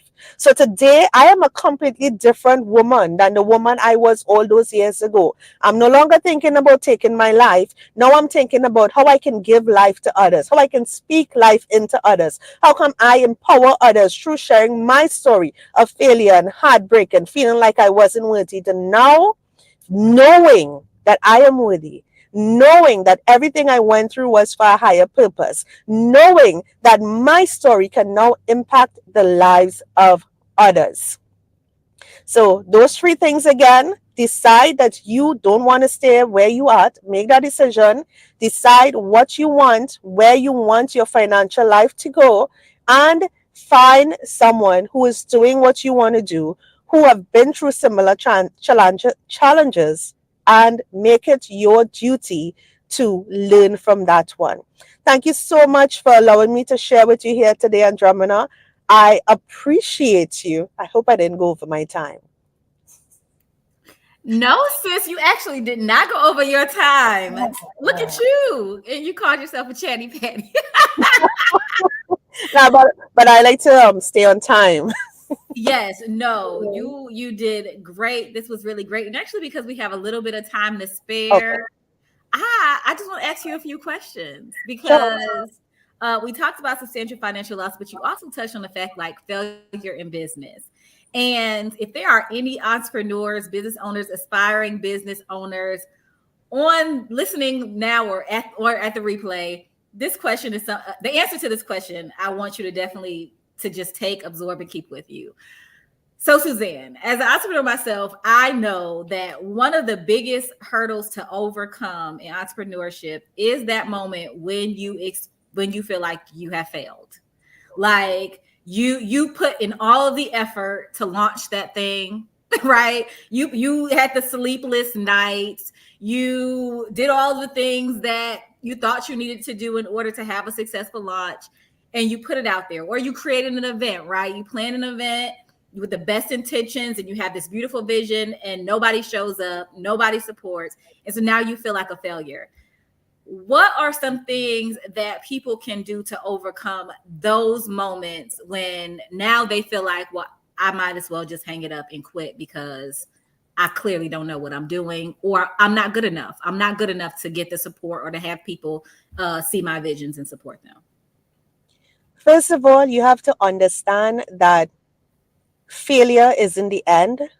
Failure is just an experience, is a stepping stone that we all have to go through. And it's only when we fail that we're able to learn from those lessons of failures. I've had countless failures, even with things that I am still doing today. But because of those failures, I was able to learn the lessons. And then next time, I apply them. And because of doing that consistently, it helped me to keep moving forward. So acknowledge your failures. Don't do like they don't exist, but understand that it's not your fault.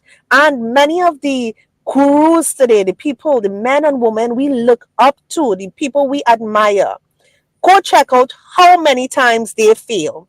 So instead of wanting to give up or think you're not good enough, instead look at it this way. Okay, I failed. You know what? I'm on the right track because the next time I'm going to get it right. So to flip it, Andromeda, my magic advice right now is to flip the script on yourself, because once you convince yourself of that, you're going to feel completely different when you fail. I'm not telling you won't feel down at all. You will, but you would also know, hey, you know what? I did that. Other people aren't half as brave as I was to do that. So that is a stepping stone. But now I found a way that doesn't work. I found something that I can learn from, and I would use it to help me do better. So it's all about what you tell yourself, the meaning you give to that. Yes, so good. And I have to ask you this other question too, because because you're here, and I think that it will be good for people to hear. I can also relate to going through a period in my life where I experienced substantial financial loss, meaning I was living in my beautiful luxury apartment that I enjoyed waking up to every day. Like everything was just, to me, perfect, in my mind, perfect. To being in this space where I'm looking around and I'm now living in a family member's home, in a room where she don't have Wi-Fi and I got to go to Starbucks to do work. Like, I've shared that part of my journey before. I'm not going to go into it, but just know, like, it was like night and day, my life. And I'm waking up thinking to myself, how did I get here? And so after I overcame that situation and found myself back on solid ground again and could look around in my life and recognize what I was seeing, I struggled with having the faith to invest in myself, because after I lost so much, it was like I need to hold on to every dollar that I have because I'm so afraid of being in the space where I'll lose it again. So can you speak to a little bit about how to get back that faith of knowing you can invest in yourself even after you've lost so much? Yes. But first, let me say your story sounds like mine. Okay? Same, like literally the same thing, even the no Wi-Fi part. Wow. How about that? But getting to that place where you are confident enough to invest in yourself comes with step 3 that I gave in my talk just now. Right? You don't have to figure it out alone. The secret that worked for me this time around, I found someone who was doing what I did, and I learned from them because I was able to model their success. So, I mean, we hear a lot of talk about people talking about coaching, and everyone seems to think they're a coach, but you be the guide. You have to actually take time to get to know that person. Don't just look at how much money they're making or how much money they say they're making. Take time to get to know them. Are they working ethically? Look at these different things before you decide, you know what? This is someone I want to work with. It's not just what they do, it's how they do it. And once you feel like, pray about it too. Once you feel like you find that person, know that you're not doing it alone. So once I found someone that I can actually learn from, that was able to give me a step-by-step plan, and they showed me how they implemented it and how they worked for them, then I felt confident about investing in myself to move my business forward. Because prior to this, I was still trying to figure it out all alone. I was still thinking, you know what, Suzanne, you can do this. And I went to school enough. I have enough education. But when you are going into business, it makes sense for you to find someone who is experienced in that business, who have already done what you want to do. And once you realize, you find that person, the confidence is there, you say, yes, this is the person for me, go all in and just invest in you. As long as you find the right person, you are not going to regret it. That is what worked for me. That is what helped me make that decision. Yes, so good. And I just want to throw Shamar's comment back up there. She said, child, are you really an entrepreneur if you haven't had a financial setback? Laugh out loud. Been there a few times. Always came back. And that's just real. Yeah. It's real. So thank you so much again, Suzanne, for your time today. We truly do appreciate you, sis, and everything that you shared with us. Sarah said, that was good. Thank you, Suzanne. No problem. And I think we saw something else. That's something I've had to learn. As much as I don't like asking for help, success doesn't happen alone. That's right, Exactly. Sarah. Okay, so again, Sam, I'm gonna go ahead and let you go finish your drive to wherever you're headed. I'm heading home. Okay, we appreciate you, sis, and I am going to bring in our next panel. Thank you again, sis. All righty. Samaria Witherspoon is here with us, and Shamar Latanya. They are our next panel, ladies. We talked a lot about this. This is actually we segue right into it. Still worthy despite my failures and setbacks. And so I'm going to leave this panel to you, ladies. Feel free to introduce yourselves before you go into your discussion. Oh, you want to go ahead? I think you're still on mute. Okay, I'm off mute now. I might as well go ahead now. Every day I feel like I'm getting a little bit older, y'all. My name is Shamar Latanya. I am a faith-based speaker, a life coach, and also a certified human rights advocate. When I am not empowering women to step into their best selves, their most unique selves, their most bold selves, I am, as many of you all see online, out here fighting the good fight, fighting against social injustices, and making sure the marginalized and oppressed find their voice and use that as well. And I'm a mom of a beautiful 21-year-old college junior. And that's a little bit about myself. Yeah, well, it's so nice to meet you and be joined with you, Shamar. My name is Samaria Witherspoon. Oftentimes they call me Sam. I am a licensed professional counselor. So I have my own private practice. It's called Hidden to Healing. So I provide individual counseling, group counseling, family counseling, and couples counseling for those struggling with depression, trauma, substance abuse, anxiety, this and that. I'm also a college professor of psychology, and also an author. And I'm just super duper happy to be here. I'm telling you, I am so full of all the stories and testimonies thus far. I'm so grateful to be here, and also so grateful to be here in the month of mental health awareness. Okay, Yes, ma'am. so happy to touch and agree with you all. Yes, ma'am. And it's interesting because as you were introducing yourself, I started to think about all the things. I love women with PhDs. I love women that are highly educated. I have a master's in social work myself, and as I'm thinking about that, I'm thinking about our journeys to get to these places, right? Our journey to get these degrees, to have these practices. I also have my own private coaching practice as well as the nonprofit. All these different things that we have to get through and get to when we think about feeling worthy despite a setback. Why would you think it's important for a woman to know that she's still worthy despite having a setback? Just thinking about all the things that we have gone through. And the reason why I asked that question, that you're like, okay, well, we all know, like, of course we're worthy, right? Of course. But when you're ambitious and like myself and you're a perfectionist, right now in a very calm moment, I can say, of course, life is setbacks. Of course, I'm still worthy. Right. But when you go through it and you actually have that setback, and it took me a long time to get my degrees, and I had to take statistics, I don't know how many times. Okay. Right? See, look, we're all traumatized. Look, I'm still traumatized. Okay. Right. So when you have those moments, why do you think it's necessary for us to remind women that you're still worthy despite the setbacks? Yeah, most definitely. It hits different in the midst of trying to set these goals and trying to reach different levels. And that brings me to my 3 points that I always like to say. First thing first is my favorite quote: life be lifing. Okay. Right. Life be lifing. Your car is going to break down. You're not going to make the best grade on the test. Your friend is going to say something that you don't like. Your man is gonna act crazy just because that's what they do. It's just life be life, and okay, in the midst of just life happening. So we just have to be prepared for those, those ups and downs, and be okay with that. Stand firm in the fact of it's supposed to happen. It's a natural cause of life. It's what we're all experiencing, right? The second thing is it's okay not to be okay. I know we're all supposed to be these bosses and we're all supposed to be these powerful women, but it's genuinely okay not to be okay. Right. I am a therapist and I have a therapist. Okay. I just left my therapy session this morning and I feel awesome, by the way. Had one yesterday, Kate. I hear you. Yes.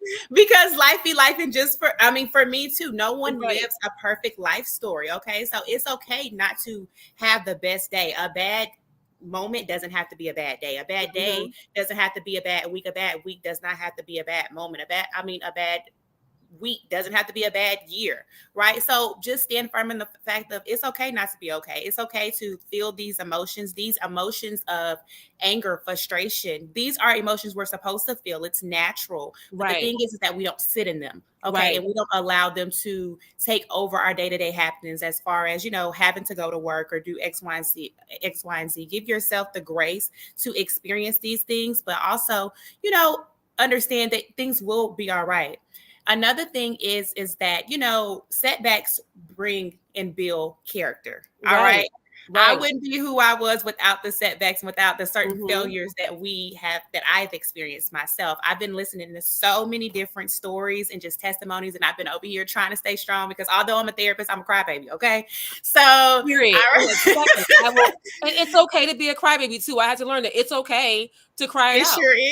It sure is. That's an emotion, and I'm gonna feel it. My preacher used to say, if you laugh more, you cry less. But I'm like, I be crying too. So I'm gonna do both. I'm a boss up and cry. Just give me a second. Very much so. So setbacks bring character. Think about the things that you've been through. Would you have been where you were if you hadn't experienced what you did? Right. Really not.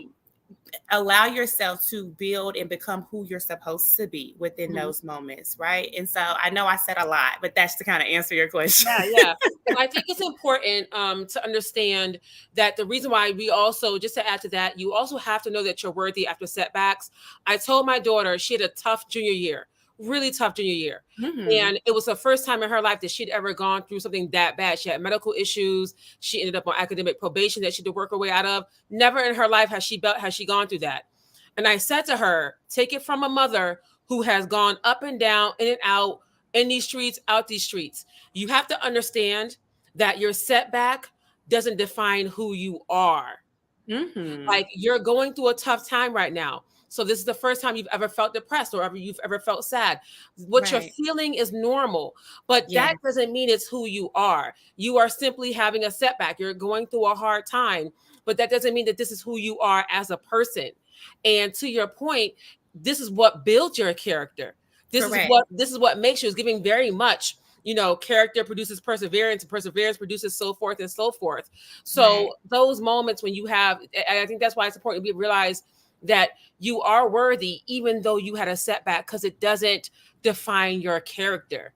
Most definitely. Yeah. And when you think about, defining your character, are you a mom? I'm not a mom. Okay. I have a niece and a nephew, and I feel like I'm a mom, but I'm not a mom by birth. Okay.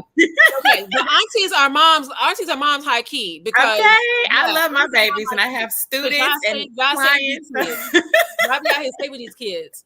Now, let's say your niece is coming to you, right? And she's feeling lost, and she's like, I keep going through all these different things. I feel like I'm always losing, and I don't know what to do next. And I wonder that question that we all ask, is it me?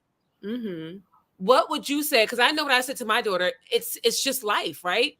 But what would you say to your niece when she says to you, I don't know, is it just me? Am I always doing something wrong? What advice would you give to your niece if she came to you and said, Auntie, I just need to have a talk with you, like real talk? What would you say to your niece? Yeah, well, first thing first, on a journey of just trying to grow and learn, we have to be transparent. So although you may not be the sole, reason for certain things happening, you may have played a part in it. So maybe it is not just solely you, but maybe you could have did something differently, right? Maybe on your end, maybe it could have been something like, if I would have looked at it this way, we could have did it that way, right? But, sometimes redirection brings elevation, and maybe it just was not for you. What's for you will be for you. And maybe just whatever, maybe the the car you was trying to get, the man you was trying to get, the job that you were trying to get, maybe it was not for you. And that redirection is for something that is bigger and better, that is actually going to serve you and your purpose more. Right. So if she was to come to me, I would explain that first thing first, and that, maybe just not right now. And it does not, what do they say? Delayed does not mean denied, does not mean delayed, So maybe it's just not for you right now, right? But then also take a part in that and say, okay, let me sit back and say, what part did you play in it, right? What could you have done better? In all situations, I always tell people to look at their part too, because although you may not be, the reason that something happened, maybe you did play a part in it, and maybe you do need to grow, go through this and grow through it and take something from it, right? So that's definitely what I would share with her. Right. And I think it's important for us to remember, as you said, those transparency moments. I like that part because we're learning as Black women and women of color that we're learning to be transparent where our mothers didn't know how to be transparent. My mom was not very transparent with me. And I've learned to be more transparent with just even the kids that I mentor, understand that this is not unusual. Think it not strange when you go through certain trials and tribulations. And sometimes we have to look at the full picture and understand that this is also part of how we grow. Right. This is how we, like you just said, this is part of your elevation. Right. I don't know there's not one period in my life where I elevated that didn't come with some ghetto stuff. Right before, like this right here, real raggedy guy, but it's part of elevation and growth. So to your point, I love that you said that in order to elevate, these are things that you have to go through, and it's great to self-reflect. So I think it's also great that we teach our children to reflect on those things that you could do differently, because we're not perfect. We're not always going to get this thing right. And so for yourself, what would you tell? We have about a minute left. Okay. What would you tell your younger self if you can go back, if you can look at your younger self and say, hey, listen, this is what's about to happen, sis. Okay. Mm-hmm. Let me tell you this. What would you say to yourself? You're about to go through some things. This is the advice I can give you. Yeah. So definitely I would say to sometimes let go of so many of the set standards that we have. Okay.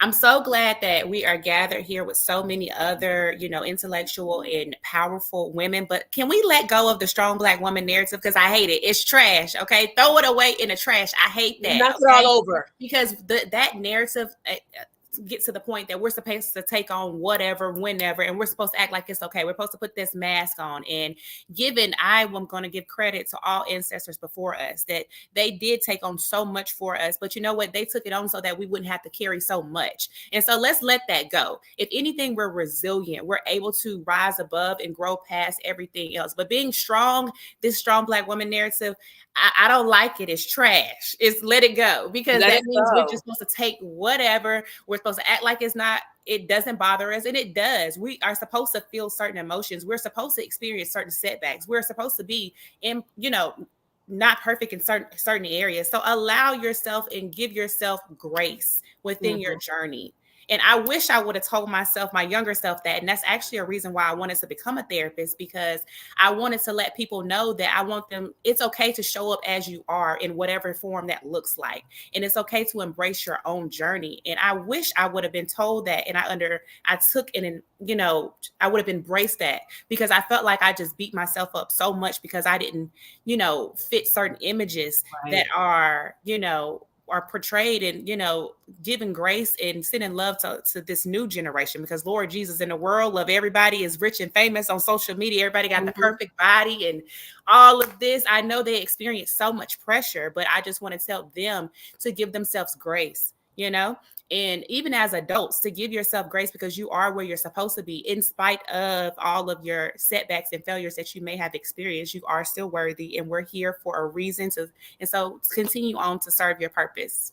Right. And the last thing I'll say on that is you're worthy because you're here. Like, if you were not supposed to be here, God would not have made you. So you were worthy when God created you. Yeah. So the setbacks are just that, setbacks. You're still worthy no matter what. Samaria, I just want to say thank you.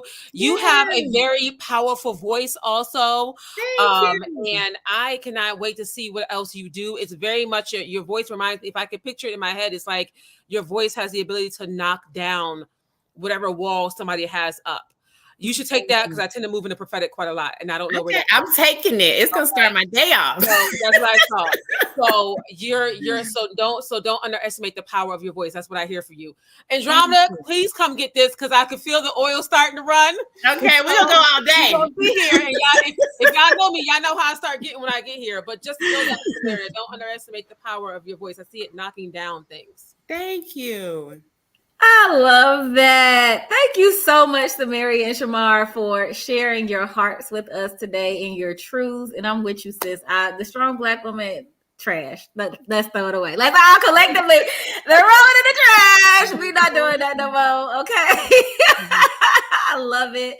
Thank you both so much again for your time today, for your spirit. And we just appreciate you. Truly, we appreciate you for standing in the gap for us and being authentic and letting us know that we're still worthy despite our setbacks and our failures. We appreciate you. Thank you for having me, and thank you, Shamar, for everything. You're so welcome, and thank you for having me as well. Of course, anytime Andromeda calls, is a yes. I'll put my day around. What you need, girl? Yes. Thank you, sis. You did. You showed up for us. We appreciate you so much. All right, ladies. Okay, y'all. So listen, I think I told you when we started, like, you will not leave here the same. The words that are coming out of our sisters' mouths today are food for your soul. And I really hope that you embrace it, because we're sharing our own experiences, not just for the sake of ourselves, but to really help you to know that you're not alone. You're not alone in what you're going through, and you're still worthy despite it all. And so it's my turn. It is my turn to step up to the plate and to share my story about a time when I felt unworthy. And I can tell y'all that there's been multiple times within my life where I had self-doubt, where I questioned my ability to do things. But this particular time in my life is the first time where I actually felt unworthy. And that was when, October 2021, I went to the doctor and I found out that my pregnancy was not viable. It was ectopic. And even worse than that, I would have to have immediate surgery to have my left fallopian tube removed to save my life. Let me tell you this. When I did not know that I was pregnant, there was a post that I shared on social media. And I probably, looking back now, I think I was very hormonal at that time and I didn't even realize it. But this specific message dropped in my spirit and I shared that. I recognized that some of the trials and tribulations that I go through, or actually all of them, are part of my purpose. God takes me through certain things because he knows I'm going to share my testimony. That's just how he's created me. And so, even though in that moment, that situation broke me, the saving grace was that before I even experienced it, God had already downloaded a message in my heart and spirit to let me know, whenever I was willing to pick it back up again, that it was just part of my purpose. So let me just give you a little bit of a backstory about me. I had never been the kind of woman who had a sense of urgency about getting pregnant or having a baby. I really live my life in a flow of whenever it's God's timing, I accept that it will happen. I actually even said to myself, I got to graduate college first, or I got to get married first, or I got to start my business first, or I got to get my business to a point where it's profitable first. Like I kept saying that I needed to do these other things before pregnancy would become a focus for me. And I think a lot of us can relate to the fact that we try to make plans for our life, right? We try to say, I want to set the stage before I bring this other thing into my life. And so that was me. And so when I found out that I was pregnant at 35 years old, it felt like it was right on time. It felt like, okay, God, you have now created this blessing for me. You're giving me my time to be a mother now. And so I embraced it. The moment I found out that I was pregnant, part of me was in disbelief because I really didn't believe it. Like I missed my cycle and I kind of thought I was going through menopause. My friends will tell you I was kind of a little bit crazy. But then after a few pregnancy tests later, I embraced the fact that I was pregnant. And so I started to just, move down a path of planning for a baby to arrive. I want to share this part because I want us to keep in mind that we know when things are not right with ourselves and we have to be mindful to advocate for ourselves. So in this process, there were moments where I did feel like something was not right. I was experiencing some pain and some aches and some things just didn't feel right. And I tried to get in with my doctor, and the receptionist kept telling me, well, you have to wait until you are further along before the doctor can see you. And so that's what I did until I got to the point where I was bleeding. And so at that point, I'm like, I have to be seen right now. And what the doctor ended up telling me, which to me felt like a slap in the face, was had you come in earlier, we could have resolved this situation to where you would not have had to have the surgery. And here I am saying, well, I tried to come in earlier and I was denied that. So with all of those things, right, I'm now laying on a table being told that my pregnancy is not viable. My baby is not going to live. And I'm now being told that I'm going to have a surgery for the first time in my life. And I'm now hearing that this total thing could have been avoided. I mean, maybe not the pregnancy ending, but the fact of me going through the surgery could have been avoided. It all felt like I did something wrong. It felt like a massive failure to me. It felt like God said that I was not worthy of being a mother. That's what it felt like. And it really broke me. It really took me down to a place of asking those questions that we often ask, right? Why me? Why is this happening to me? Why was I not good enough in order for my pregnancy to be viable? Why is it that I couldn't, even though a miscarriage would have been bad enough, why couldn't it have been something where I take some medicine and I go home? I'm now being swept away to the hospital to have a surgery, to have a part of my reproductive system removed at 35 years old when I have not had any children yet. All of that felt like I was damaged, like God was mad at me, like I was being punished, right? There's not a day that any of us can log on to social media and we don't see some woman out there celebrating her pregnancy, sharing a pregnancy announcement, doing a gender reveal, or sharing, her newborn baby's photos. And so to me, I felt like, again, why is it that I'm not getting to experience that? What did I do to experience something so tragic and traumatic? And so I found myself just in this space of going through grief. And that grief looked like, first it was denial. I definitely went through denial, like, this is not as bad as it seems, right? This is not as bad as it seems. It's going to be okay. I know God is just going to take me through it, to actually being very angry with God because I just could not understand what I did to deserve that. Not a perfect person by any stretch of the imagination, but I know that I do go through life trying to do good and be good to other people. So I just didn't feel like I deserved that. And so that took me to a place of just feeling very unworthy. And what that looked like for me was, as a coach, right? As a coach, as a woman who coaches women, as a woman with a brand called She Wins Society, I no longer felt qualified to talk about winning. I never felt qualified to coach other women to succeed in their lives when I had experienced such a massive failure, is what it felt like to me. And so that took me down a path of just silencing my voice. I stopped teaching. I went from being a person who I hosted virtual events every quarter. I'm hosting events around the country. I'm hosting retreats around the world. I am constantly sharing messages. If you follow She Wins Society on social media, there was a time when every day I was pouring out messages of empowerment and encouragement and motivation and inspiration to other women. And I got to a place where I felt like I didn't have anything worthy to say because I'm not worthy enough. I'm less of a woman now, right? I didn't succeed in bringing my child into the world. So how can I tell other women who are mothers, how can I empower them? How can I coach them? How can I help them to succeed? And I have not experienced or succeeded in the very things that they have. And so I would tell myself some really terrible things, that the thoughts that we think to ourselves and things we say to ourselves, we can be our best friends or our worst enemies. And at that point in time, I was my worst enemy. I told myself that I wasn't worthy. And then I also looked for things to confirm that.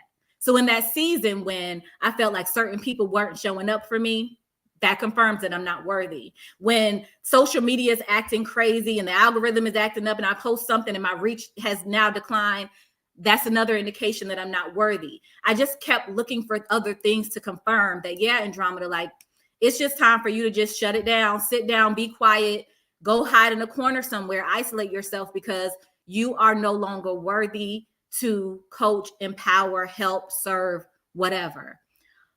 How I ultimately got out of that situation, because that is what I want everybody to get from this experience, from this testimony, is the tools that you can implement in your life when you have moments that really feel like you're broken, right? When it feels like you have been knocked down to the ground, the wind has been taken out of your body, you have no hope for your future, you cannot see how you're qualified and capable. The one thing that I had to do, that I had gotten away from because I was angry with God, was I had to get back to praying and getting into my relationship with him. And there was a particular day where I was at my wit's end. Like, I really felt like, God, if you don't send me a sign, a message, something to confirm for me that I still have value in this world, I'm ready to go. And I was talking to him and I was praying to him. And I remember I had a hair appointment that day. So I talked to God, I prayed to him. I mean, I really just let him have it. Okay. Everything that was on my heart, I left it at his feet and got up from the floor, got in my car, drove to my hair appointment. And I remember listening to Tasha Cobb's Overflow, that song Overflow. I think that's the name of it. But I was listening to that on repeat on the way to the hair salon. Get to the hair salon, get my hair done. For whatever reason, I decide to hang around the salon a little bit longer, talking to my hairstylist. A woman walks through the door and she says to me, she doesn't know me from a can of paint. She doesn't know anything about the conversations that we've had. She walks in the door and immediately starts pouring into me, affirming me, telling me how beautiful I am and this and that. And then goes on to say, the reason why you haven't had children yet is because it would have interrupted what God wanted you to do as it concerns your purpose. This woman didn't know me from a can of paint. Now, remember I told you before I started this that God had already downloaded it in my spirit. He had already downloaded it in my spirit when I was pregnant and did not know it, that I am going to go through certain trials and tribulations because it's part of my purpose.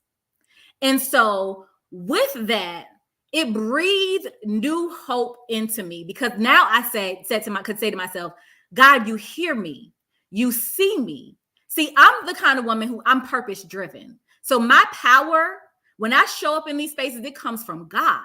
When I know that he got my back, I'm not worried about nothing. And so in that particular moment, I felt unworthy because I felt like God didn't love me, that he was punishing me, that he was upset with me. And when I got that confirmation, it breathed new life into me. I had hope because now I said, okay, God, you do hear me. And I asked you for something specifically, and you showed up and answered that prayer in this very moment. So now I know, okay, I can take a couple more steps forward. And I continue to rebuild my worth slowly over time, because as somebody said earlier, it does not happen overnight, okay? It had to be a conscious decision for me to say, I cannot stay in this place. I cannot stay in this place. And so every day I would have to talk myself into putting myself back out there into the world to stop trying to confirm that I'm not worthy, but to confirm that I am worthy, right? And again, when we're in isolation, we don't allow ourselves to discover how worthy we are, right? It's not until you get into a position where you are now serving others, you are speaking your truth, then you can hear and be confirmed that you're not alone, that other people need what you have to offer, that other people value your testimony and your story. And so every day I would get myself up, and even though I had resistance and hesitation, I would push myself to say, Andromeda, you got to create something today. You have to create something. You have to get back into your purpose again. You have to speak life into others again. And through that process, I was able to discover that, girl, yes, you went through this really traumatic situation. And yes, it's very painful. And no, you're not a mother yet. But that did not take away your worth. It did not decrease my value in any way, shape, or form, because I'm still very much a powerful being. It did not take away my knowledge. It did not take away my wisdom. It did not take away my creativity. It did not take away my gifts. It did not take away what I can offer and bring to this world.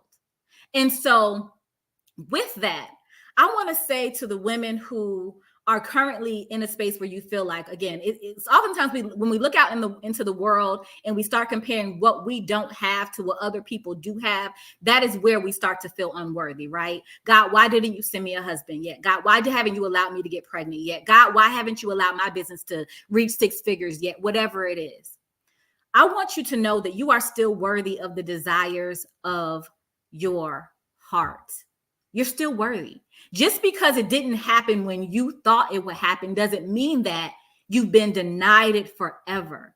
The delay had a purpose. And there was a time when I could not share this story without shedding a tear or feeling ashamed of myself. And I can sit here today and share this with you today, knowing that that was part of my purpose. And also, this is what I know and believe. And y'all can mark my words. One day we're going to look back at this video. God is going to bless me to be a mother. There was a time I wouldn't even say that because I was so afraid of the disappointment it might bring me to believe it and it not happen. I want to encourage you that if you are afraid to speak what you desire, sis, let that fear go, because you have to believe it before it can happen. For years, I did not even try to have a child because I did not want to experience the disappointment of having another ectopic pregnancy or a miscarriage. I am now in a space where I am completely open in believing that God is going to, in the perfect time, bless me with the desires of my heart. And I can say it out loud now. I am believing that I am going to get pregnant again. I am going to have my beautiful, healthy baby. That is going to happen for me. And it's going to happen for you too. But you have to continue to believe in what you want. And the last thing I want to share, because I just think this is so important, you have to surround yourself with people who are also going to pray for you and also believe with you that what you want is possible. That's really, really important. The next sister that's going to come on this, oh goodness, now that's where the tears go. The next sister that is going to come join me is Courtney. And Courtney is familiar with my journey. She's going to tell you a little bit more about hers. I'm not going to spoil it for you. But we've had conversations over the last few months about my journey, my fertility journey. And Courtney has shared with me that she's praying for me. Just last Monday, you all, Courtney sent me a text message letting me know that, you know, she had seen some bunnies, and I think her niece had seen some bunnies, and bunnies are a sign of fertility and abundance. And she said that she immediately thought of me and prayed for me in those moments when she saw those bunnies. And she said she wasn't trying to overstep or to like trigger me or anything, but she wanted me to know that she was thinking of me, praying for me and things like that. And I fully received it and embraced it and told her I appreciate it. And I was like, sis, fun fact, I used to have bunnies when I was a kid, but I'll let you know if I see any bunnies anytime soon. Y'all, yesterday afternoon, I stepped outside to take my dog out. She started running at something, and before I knew it, I saw 2 bunnies running across my backyard. I just want y'all to just feel me. That's why it's important for you to have people around in your life who pray for you and believe in you. God will send you confirmations. But what I don't want you to do is to shut yourself down and close yourself off to your blessings. You have to stay open. You have to keep believing. And you have to know that even though you experience the loss, you experience the delay, you experience the pain, you experience the hurt, you experience the rejection, that's not the end of your story. And God will use your pain for his glory. Because y'all better know, when Andromeda Raheem gets pregnant and she gives birth to her, y'all know God is going to get all the glory for this story. I got a testimony, and that's going to be able to inspire and encourage so many women who are in a space where they're feeling like their delay has taken them out, where their inability to get pregnant has made them unworthy. So embrace your story, sis. I know it's hurtful, it's painful, and sometimes you don't know, if things are going to get better for you. But like our sister said earlier, God already knew his plans for you. And your purpose could directly attach to your pain. So whatever it is that you experience that you feel like has broken you, it is meant to in some way uplift someone else. So don't disregard it. Embrace it and know that you are still worthy of all your heart's desires. And you are still worthy to teach, to coach, to empower, to uplift, to serve, to help. You are still that girl. Okay? And that's all I have to say. And I'm going to let Courtney in because I think that I definitely probably went over time. I don't even know what time I was supposed to end at this point. But I'm going to go ahead and let Courtney in so we can continue this conversation about you are still worthy despite your diagnosis. Hey, sis! Hey! Girl, you got me over here about to tear up. Oh, listen. I'm glad you brought up the story about the bunny because I was like, I wonder if she's going to bring it up. Yes, I had to. You did. I had to because I feel like God is always, he will blow your mind. But he is always sending us confirmations and signs and things to let us know like he sees us, he hears us. Like I had just literally finished praying. And my dog was kind of like, I could tell she needed to go to the bathroom because she just kind of kept looking at me a certain kind of way. I'm like, girl, I'm just ready to go lay down. And I was like, well, come on, let's go. Went out and saw them bunnies. And I'm just like, God is so faithful. Like, yes. There's no room for me to doubt anymore. Like, I just know it's his timing. That's all I'm waiting for is his timing. Yes. Well, sis, thank you for the introduction and sharing your story. I just want to add to that when I sent you that message and just, stand on topic of, you are worthy and connecting with the right people. And we talked about some of our pain is being for purpose. I prayed and I was like, okay, I know my gift is empowerment. I ain't no prophet. I ain't none of that. So I'm like, I want to be careful and sensitive before I say things.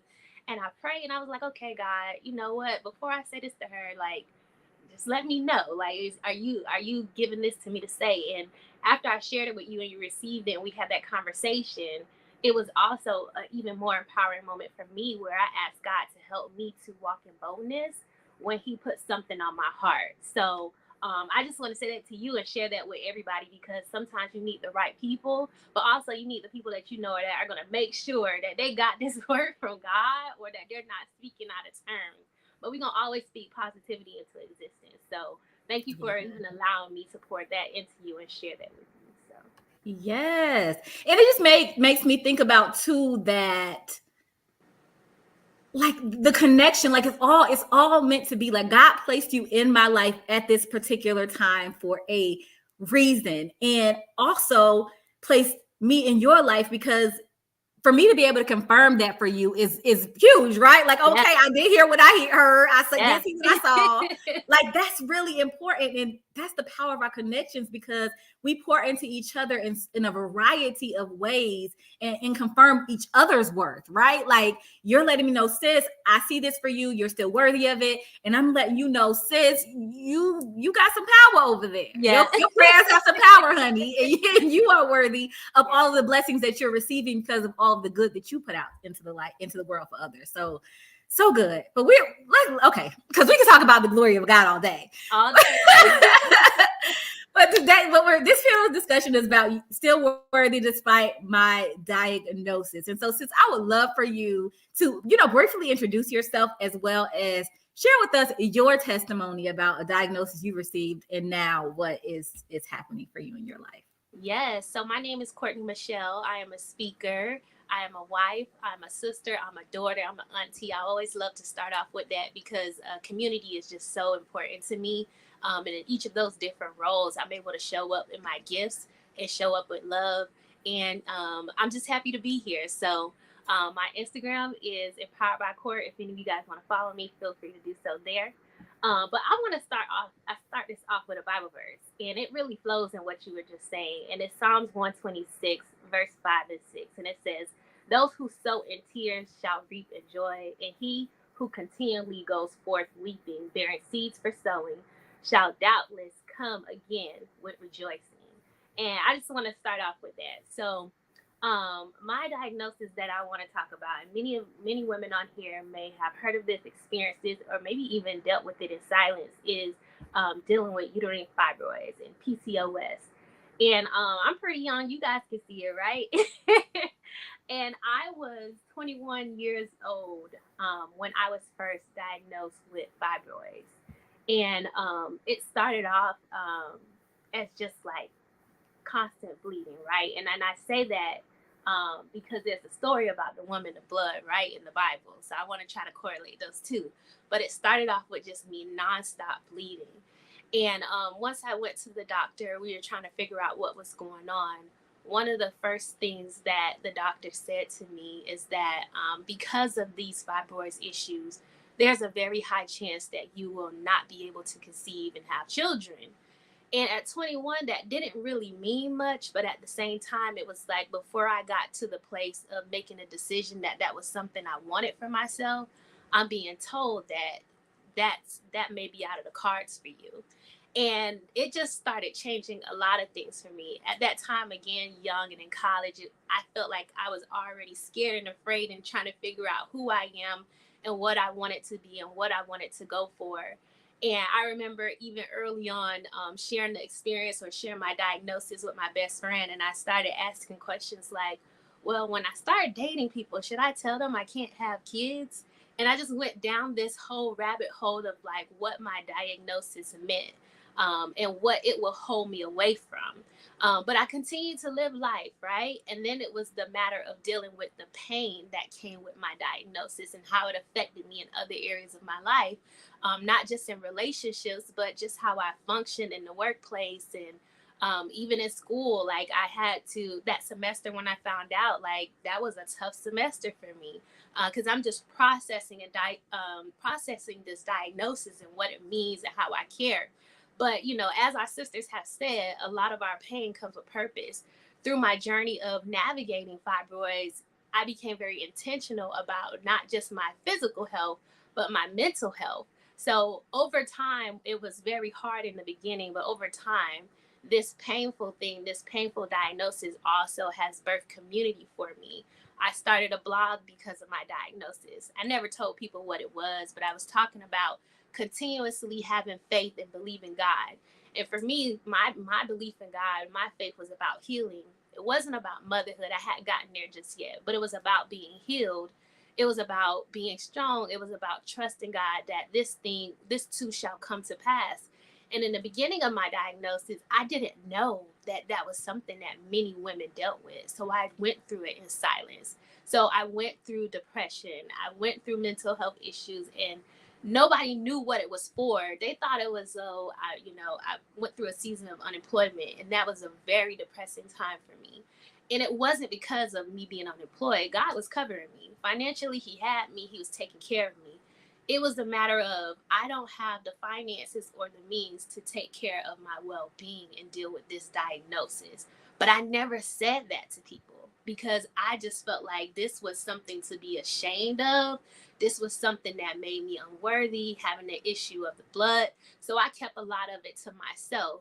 And the more and more that I opened up to community and walking in my purpose and talking about a lifestyle of faith and trusting God, I started meeting people and learning that I am not alone in this, that there's other people that have experienced this and they have overcome this and they have conquered this. And I'm going to pause there because I know we're making this a panel, but that's just been my journey thus far with dealing with fibroids and PCOS. So. Sis, you could have went on and on as far as I was concerned because you've shared you haven't gotten to the good part yet. That's all I'm going to say. And I'm ready for you to get to the good part, but you can take your time. I think that so many women can relate to fibroids more than we know. I think there's been more conversation about it than there once was, probably, I'm sure, than it was back when you got diagnosed with it. But I think a lot of women can relate to the fact that we do get some Trey said we are all a Me Too movement. Yes. We can all relate to the fact that there have been moments where people have said things to us, even if it's our doctors, right?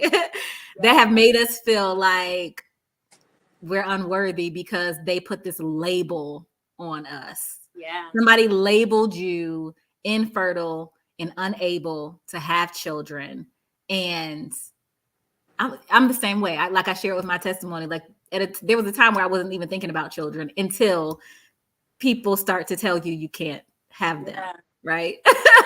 So I just want to touch on that. Go ahead. So I see a therapist. I've been seeing therapists for at least the last 4 to 5 years. And one of my therapists, this was during my season of unemployment, and we were talking about like me building my confidence about getting back into the work field and talking about my worth is outside of like work and things like that. And one of the things that we uncovered, we of course talked about me dealing with my fibroids, was that I had to heal from something that one of my doctors said to me.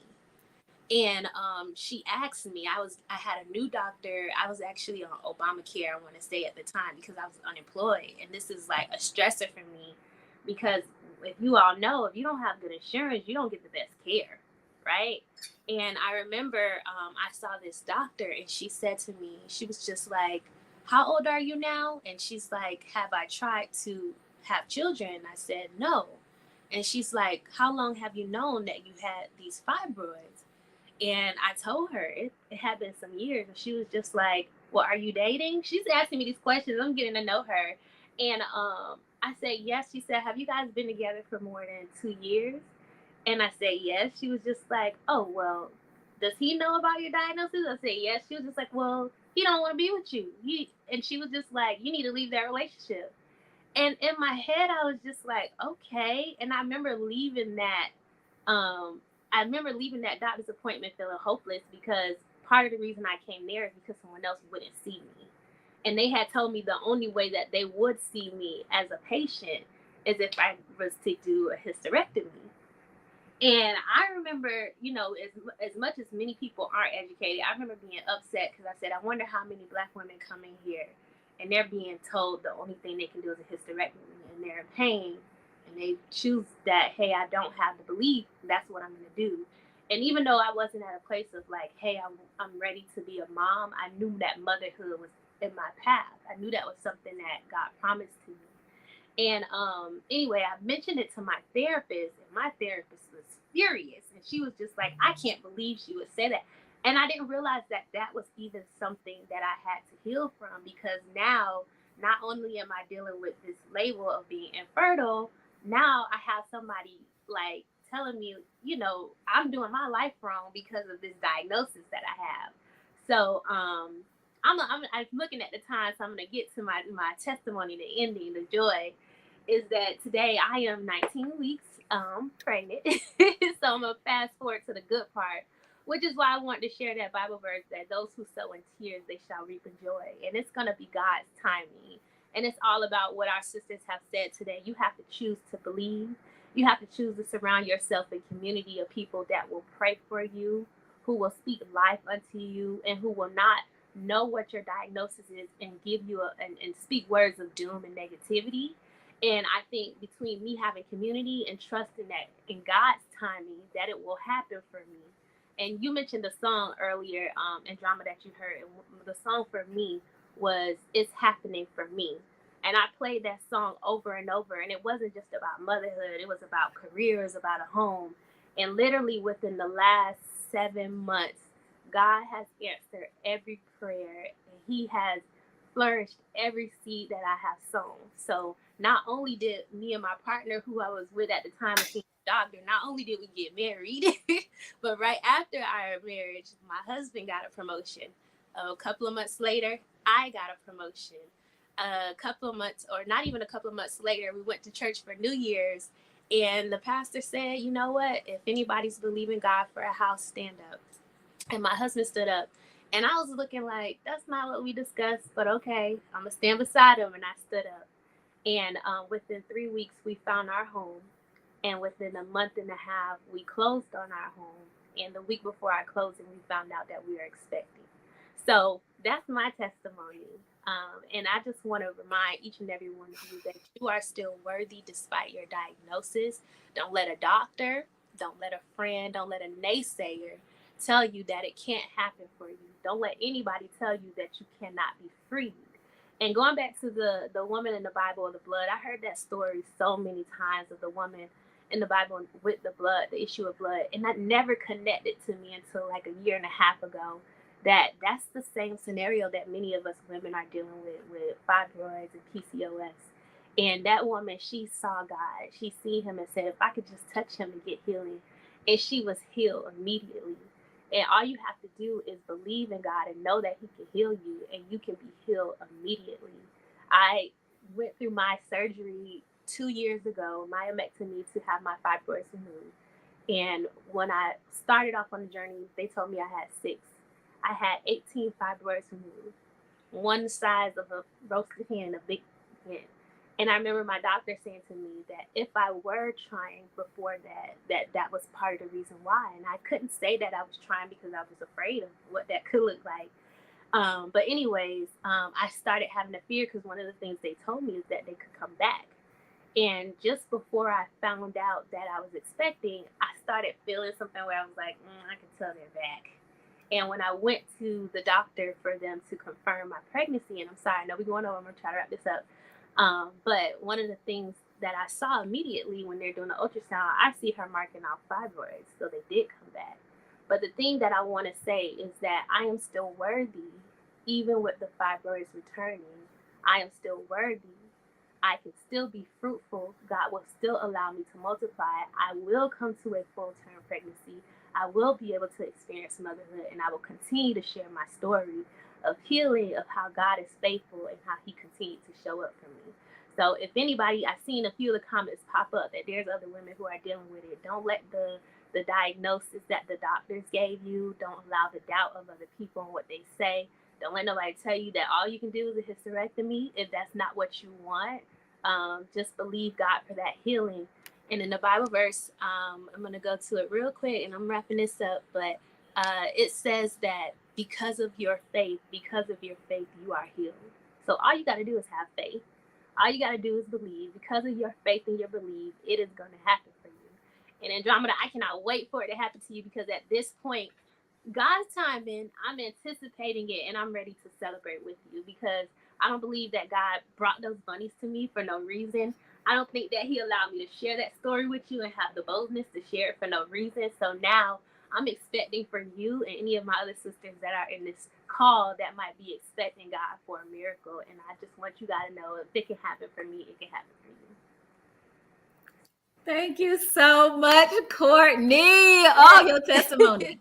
I love it. I just love it. I just love all of the amazing things that are happening for you. And it just makes me think about the fact that, like, you could experience delays for 3 years, 13 years, 30 years, and God can make up for it all in a matter of months, days, hours, y'all. But you got to believe. You got to keep believing. Thank you so much again, Courtney, for sharing your testimony. I'm so excited for all the things that are happening for you. And I'm so grateful for your prayers and support on my journey. Thank you, sis. Thank you for having me. Yes. All right, y'all. So I know we got a little bit behind. We were doing so good.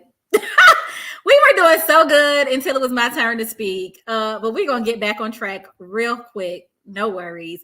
I am going to now bring our next panel up, which is our still worthy, or I'm sorry, let me fix that. We are still worthy. Yes, we're still talking about that, but I am not my hair, weight, shape, and imperfections. Okay. Period. Period. Hey, sisters. Hey, Essence. Hey, Kay. Hey. Hello. Amazing. So I'm going to leave the floor to you two. Joyce is having a little bit of technical difficulty. I'm going to try to help her out in the background while you all get started. Thank you, Andromeda. Woo. All right. I just want to say, wow, for Courtney and Andromeda. Like, I don't know about anyone else. I definitely was crying. Okay. I shed a couple tears. I had goosebumps. And I don't know if anyone's ever experienced this, but my heart started beating, like, not fast, but harder, because I just felt like those messages, and they were just so powerful. Like, love what's going on here so much. Yes. As Andromeda said, welcome to the I Am Not My Hair, Weight, Shape, and Imperfections panel at the She Wins Society Virtual Summit. My name is Essence English, and I'm so thrilled to be your moderator for this empowering discussion. We're gathered here today because we are still worthy, okay? So if you are here with us right now, sis, let us know. I'm here and I'm still worthy, okay? Drop it in. Let us know you're here and let us know that you're still worthy if you are ready to have an awesome conversation. Now, I know Joyce was having some technical difficulty, so I'm also just going to allow some time for her to come in before we get started. I have some other things to share. I just want to highlight that I came on here. I was very intentional about coming on here with my natural curly hair, with a bare face, okay, imperfections and everything. My acne been acting up lately, okay? I don't know anyone else having hormone acne, but I came on here intentionally like that because me showing up this way is no different than me showing up with makeup and my hair professionally done, okay? My confidence is still all the way up here, and I'm ready to have this conversation with you ladies, and I'm so happy Kay is here with us and that Joyce will be joining us soon. Alrighty, just want to shout out the queens in the building. Intentional Queen Journey, I see you, sis. You're still here and you are still worthy. Empowered by Court, yes, sis, you're still here and you're still worthy. And Sarah Edwards, I see you, sis. You're here and you are worthy. Alrighty, Kay, you ready to start? Hey, yes, I'm ready. All right, so before we kick it off, I want to ask you, what does the statement, "I am still worthy," mean to you? What are the first things that come to mind? And have you added this to your list of affirmations yet? Some of the things that first come to mind is just that I don't have to feel less than. I can feel good about something without having to have someone else verify it. That's what being worthy means to me. Amen. We got Joyce. Hi, Joyce. She made it. She's here. Hey, sis. Hey, how are you? Hello.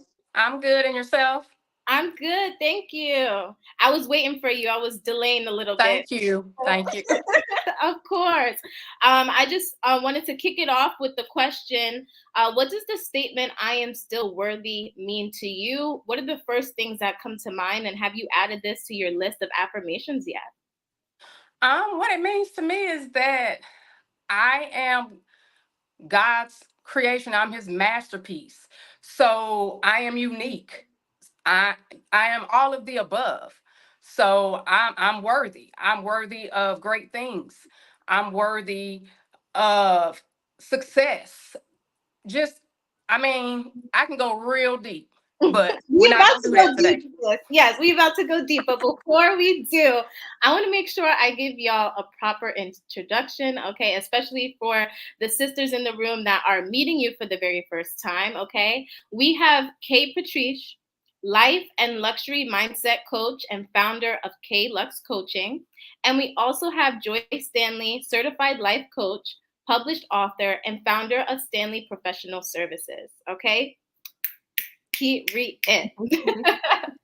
All right. And today we're going to be diving into redefining beauty and self-worth, along with overcoming adversity and embracing imperfections. All right.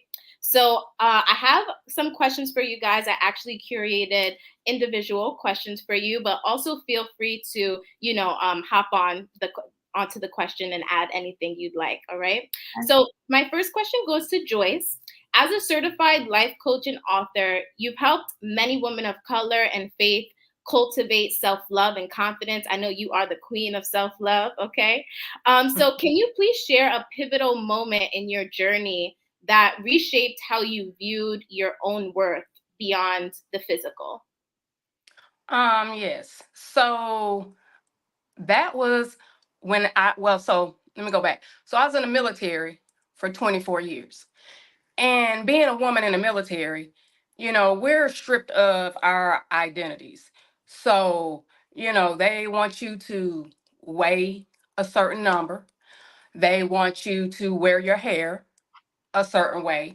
They want you to dress and kind of mimic the man. So for 24 years, I was accustomed to all of this until finally, when I guess I got tired of it, I was like, you know what?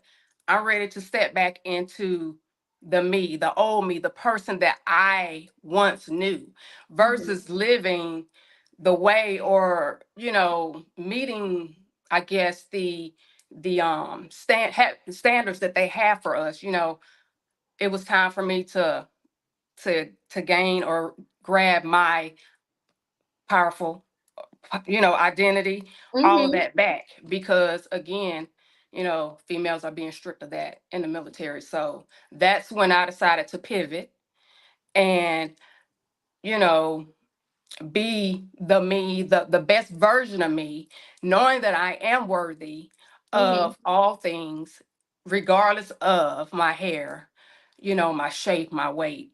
Because again, being in the military, like their numbers are different from if you go to a doctor outside, out here in civilian life, they may tell you you're overweight at 155 pounds, being 5'2", versus whereas in the military, oh, you're overweight if you're 145. So being in the military, I was always constantly trying to fit the mold. I was hard on myself.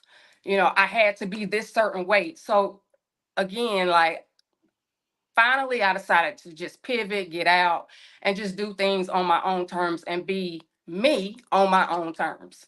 Mm-hmm.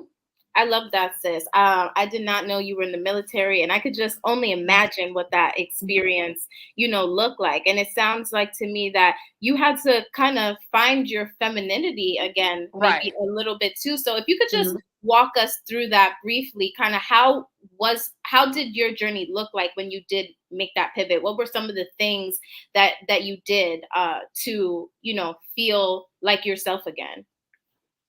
The first thing was, wardrobe. I'm not wearing a uniform anymore. So I get to be me. I get to wear what I want to wear. I don't have to speak the lingo, that everybody speaks in the military. I got to just personally be me and allow people to get to know me for me, on the personal side, more or less, the military side. Mm-hmm. And then two, I cut my hair. I'm a short hair advocate. I love short hair. I don't do long hair. So, I just finally got to be me. And that's it. I love that for you, sis. By the way, I love the short hair too. I used to have a pixie and it was the best time ever. Just wake up, do it real quick, out the door. Loved it. And it, shows, excuse me, some water. It shows off, your facial features and all those feminine, beautiful features that we have as women. So thank you so much for sharing that. And it really sounds like not only were you dealing with societal, norms, Mm-hmm. but you were also dealing with the military norms. So Right. I praise you. I praise you. Thank you. Thank you. Hey, Kate. I got a question for you, sis. Okay. So as a life and luxury mindset coach, you emphasize living life fully and luxuriously, which I love. New York City girls, so we love to live in luxury. How can adopting a luxury mindset help women move past societal pressures related to their appearance and embracing their true selves? I would say just doing what feels good for you. Just making sure that you're comfortable with it, making sure that it makes you happy, it makes you smile. You're not hurt, as long as you're not hurting anyone. Just making sure that you're living life to the fullest and doing things because they feel good to you. Like, does it feel good to you? Not seeking approval or being controlled by someone else and just society telling you what you should be doing at the moment. Just making sure it's authentic, I would say. Exactly. And I know some things that may first come to mind for some of us when we think of luxury, maybe, maybe taking a trip, right, to an international trip, maybe to Greece or somewhere, nice and fancy, right? Or maybe, buying a brand name bag that's really expensive, maybe not even within your budget, because sometimes we do that, right? So okay, for those women that automatically think that that's what a luxury life looks like, what would you say to them? I would say that is not what it looks like. I mean, those are good things to have. And I kind of hesitated on using the word luxury because I know that's what comes to mind when I think of luxury. I think of walking into a luxury handbag store or something like that. But no, I think I know that it means to just live life, living a life that just frees you, like, of worry and of stress. Now, we're going to have stress, we're going to have worry, but I would say, for example, maybe hiring like a maid service for your house so that you are not the only one cleaning your house all the time. Like, even if you have to do it once every 3 months, just making life easier. Or I like to cook, but sometimes it can be a task because I have to work too. So just maybe not hiring a chef, but doing takeout or something. Just having services that just make your life easier. Like, they're out there for a reason. One for me is Instacart. Like, I will Instacart something in a minute. That means I don't have to run in the store if I don't want to. I can have something delivered to my door, or even just go into Target pickup. That's one of my other favorites. Like, to me, that's luxury. Like, doing what makes your life, anything that makes your life easier and less stress.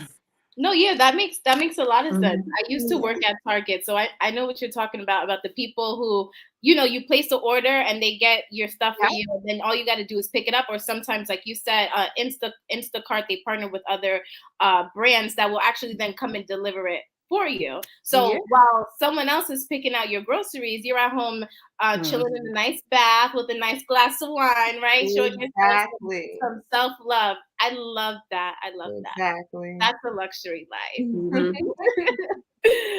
So sisters, go ahead and start with, start thinking about how can you make your life more luxurious? How can you bring more ease to your life? Pour more time into yourself because you deserve it and you are worthy. Now, I can't bring up the topic of self-love and not ask Joyce to hop on the topic, okay? Because she is the queen of self-love. So, Joyce, I don't have a particular question right now about self-love, but I want to give the floor to you to share anything that you would like about self-love in connection to the topic of, not being defined by your hair, your weight, your shape, or your imperfections. Mm-hmm. Okay. So, as far as self-love, I'm very passionate about it. And I feel like one needs to get to know themselves first before they can actually pour into others. So as far as self-love goes for me, and what I would want to share with each and every woman who feels like they have to conform to society's pressures of being a certain way, looking a certain way. What I say to you is to get to know and love the person that you are and allow your light to shine and just be you in everything that you do. The right people are going to come to you, and as far as trying to fit in with the crowd, I feel like God created each and every one of us to stand apart and stand out. Exactly.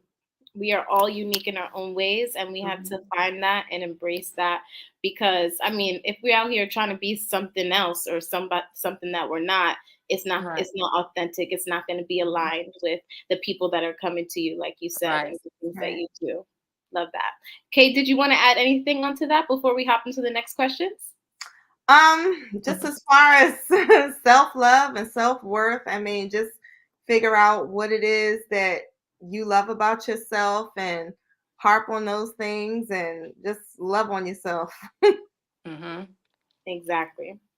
So let's talk a little bit about overcoming adversity, because as Andromeda said, and it has been a consistent reminder, we are going to face trials and tribulations, right? And it makes us stronger.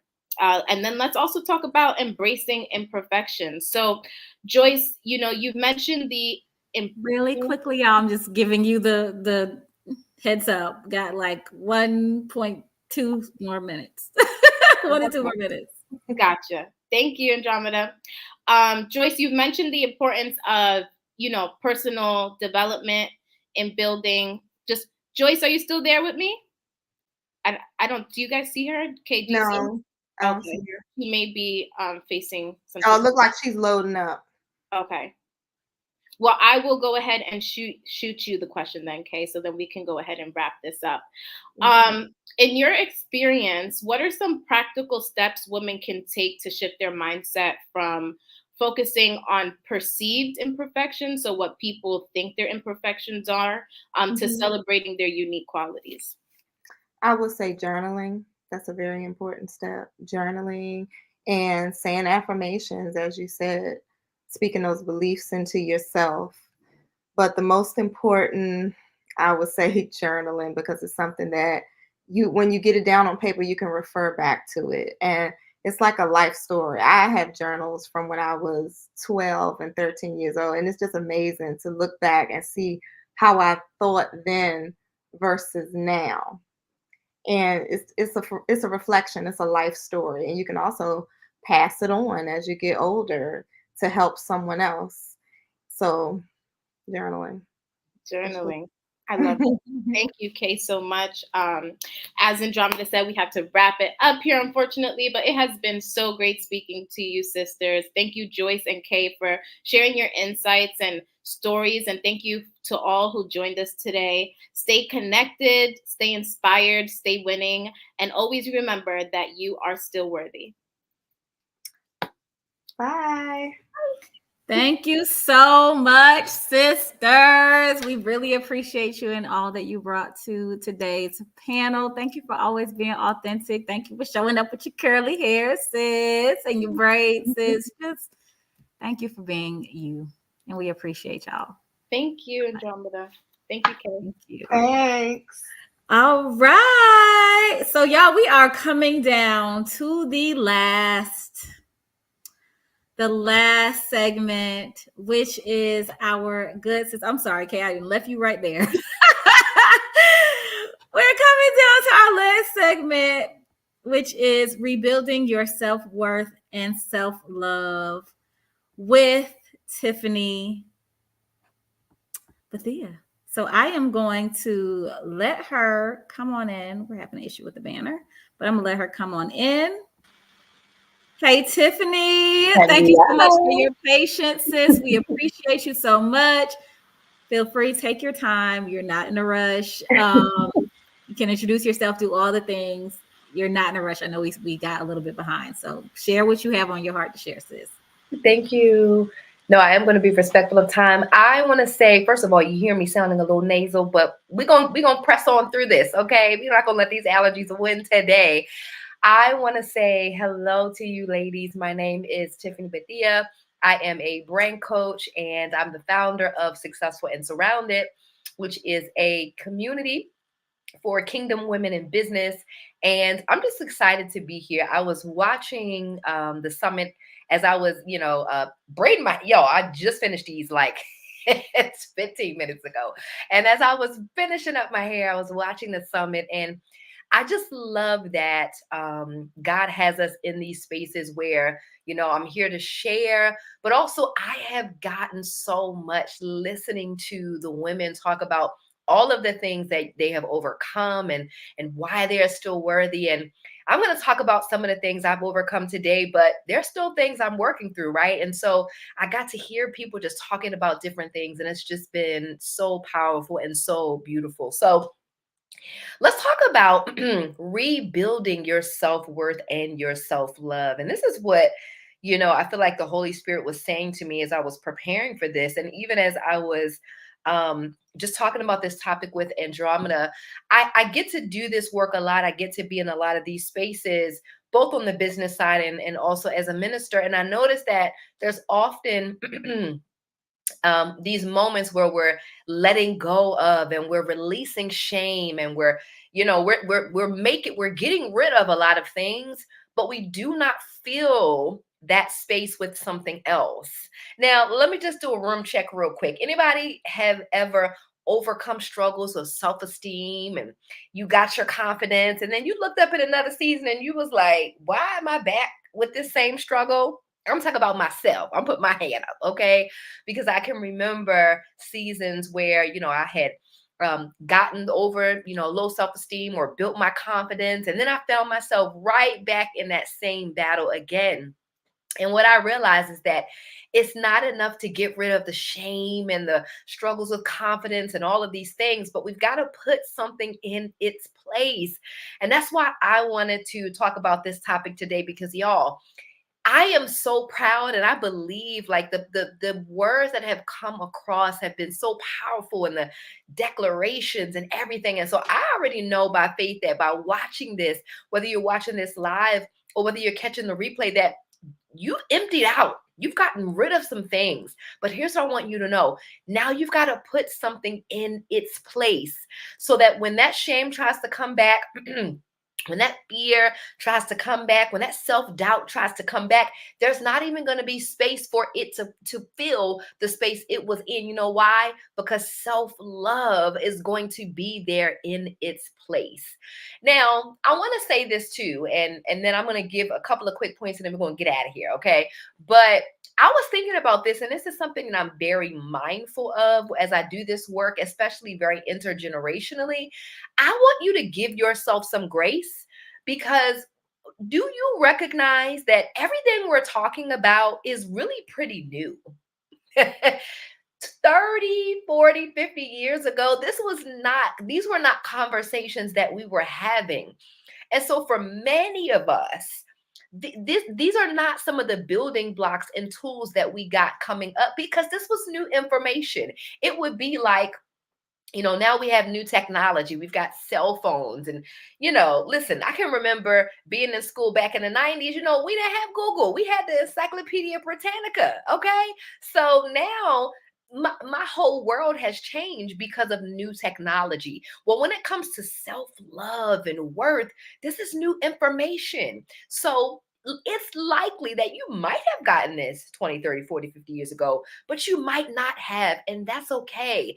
I want you to give yourself the grace, because I know from my own journey, when I really realized that I still needed work in my self-love and confidence, I felt like I'm in my 30s. Am I serious?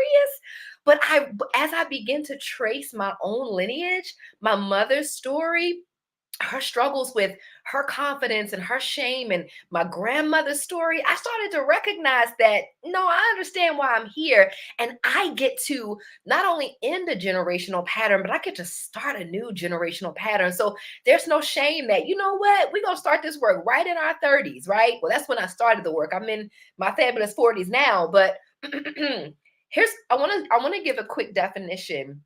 And then I want to give you 7. Yes, 7. So get ready to write them down, because I'm going to fire them off quick.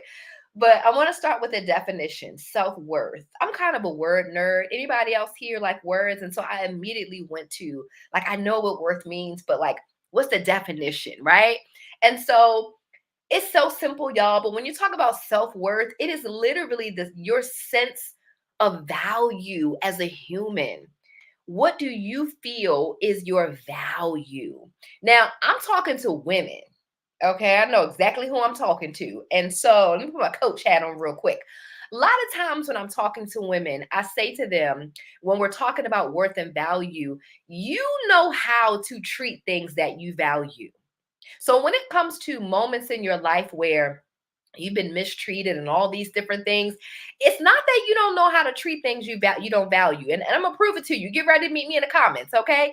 How many of you have shoes in your closet that you keep in the box because they're the good shoes? Just put me in the chat. I know you in here, okay?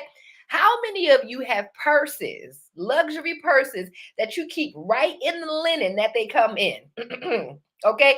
How many of y'all have hair?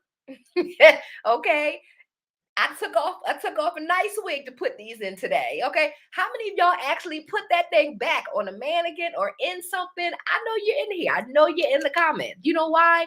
Because you place a great value. And so a lot of times when it comes to our relationships, whether it's family, friends, coworkers, whatever, we can go deep in the weeds and say, oh, it's because of this, no, it's because of that. But ultimately, it's because I have not placed a great enough value on myself. So how do I do that? Well, I'm going to give you 7 tools real quick. All right, you ready? We're going to rapid fire these things, okay? The first one is self-awareness. Self-awareness.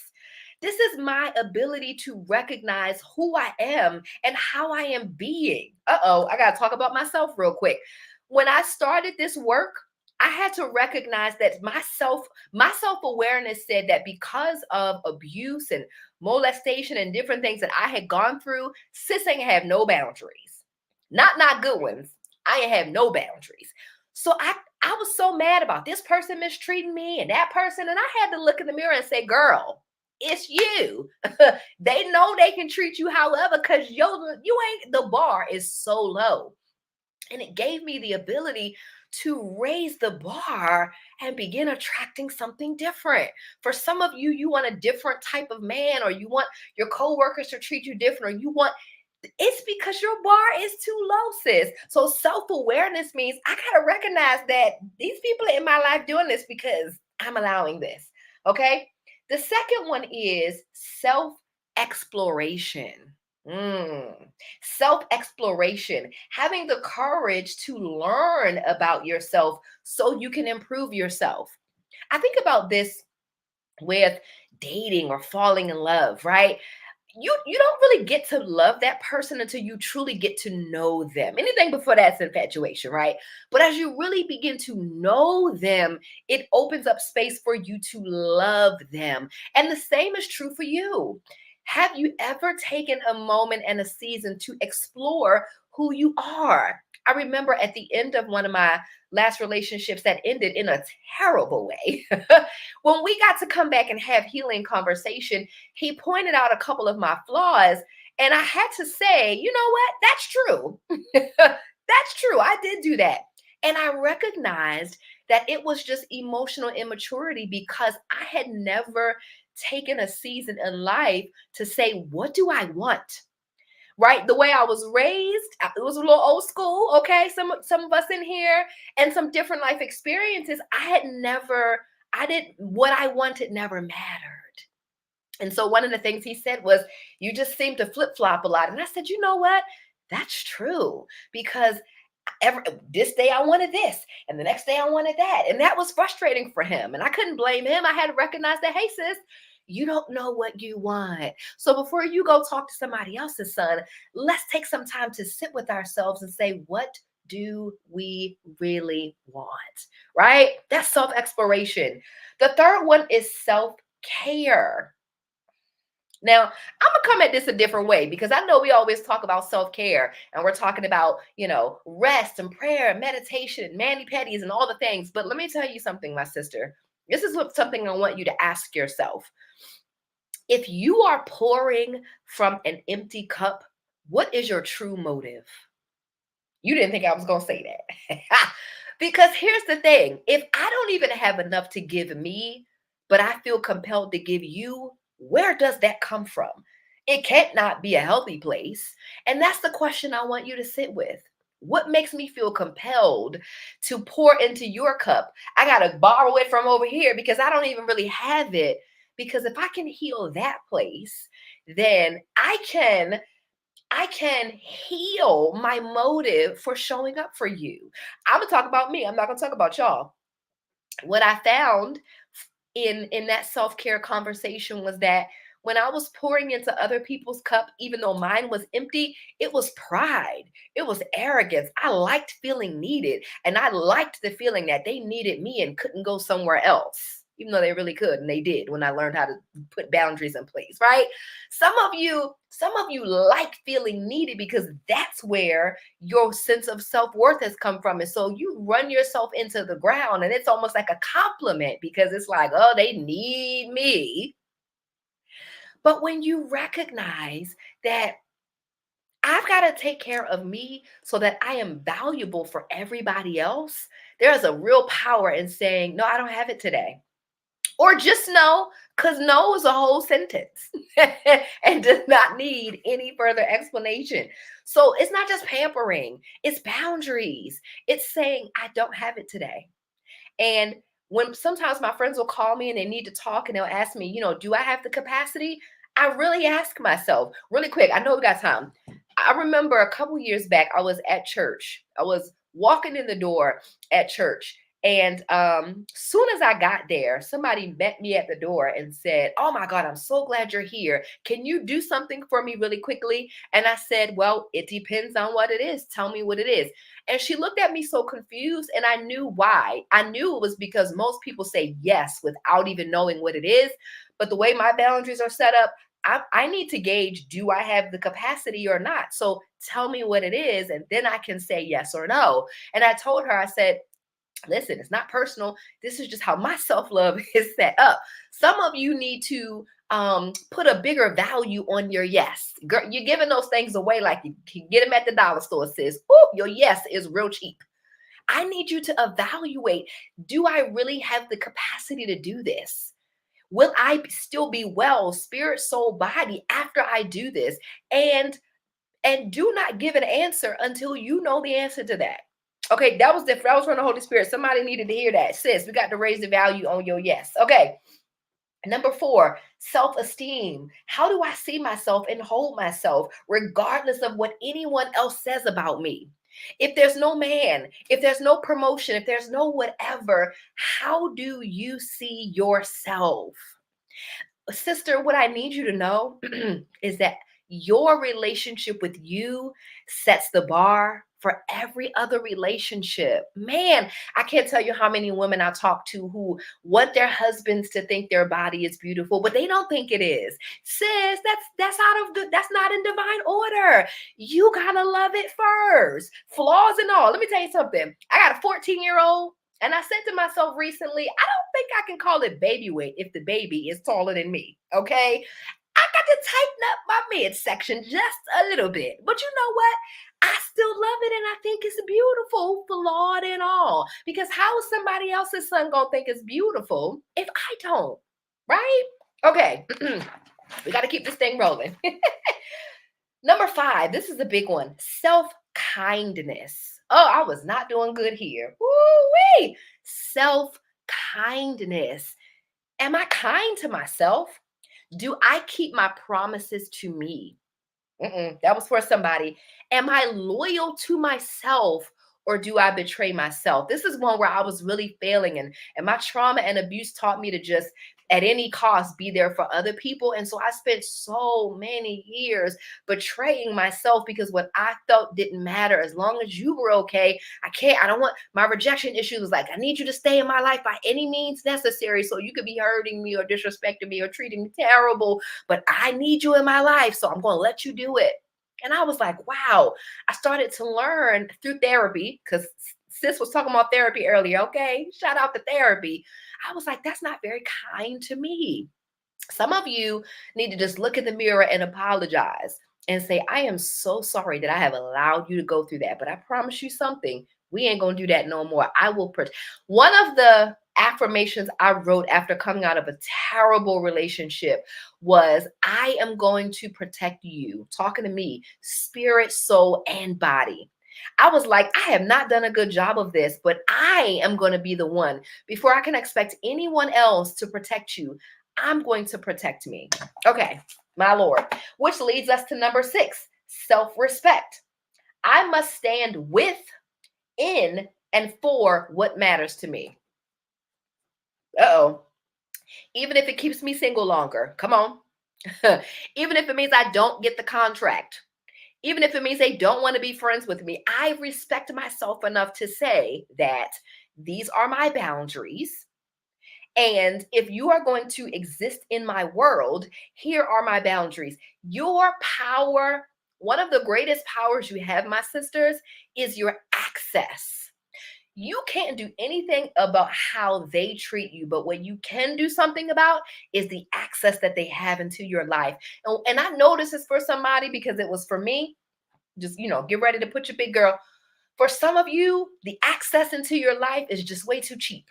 And you don't require anything because you just want somebody so bad, whether it's friends or you just need the affirmation so bad that access into your life is just too cheap. But as you begin recognizing your power, you begin recognizing that I'd rather be alone than have all of y'all here and you're not in alignment with my values. But here's the gotcha. God has plenty of people for you that will align with you. Plenty. Don't believe that lie. Like, there are plenty of people who will value you and will value your values. Okay. And then number 7, self-growth. This is a big one because, being a boy mom has opened my world into dating and how women show up in relationships in a different way.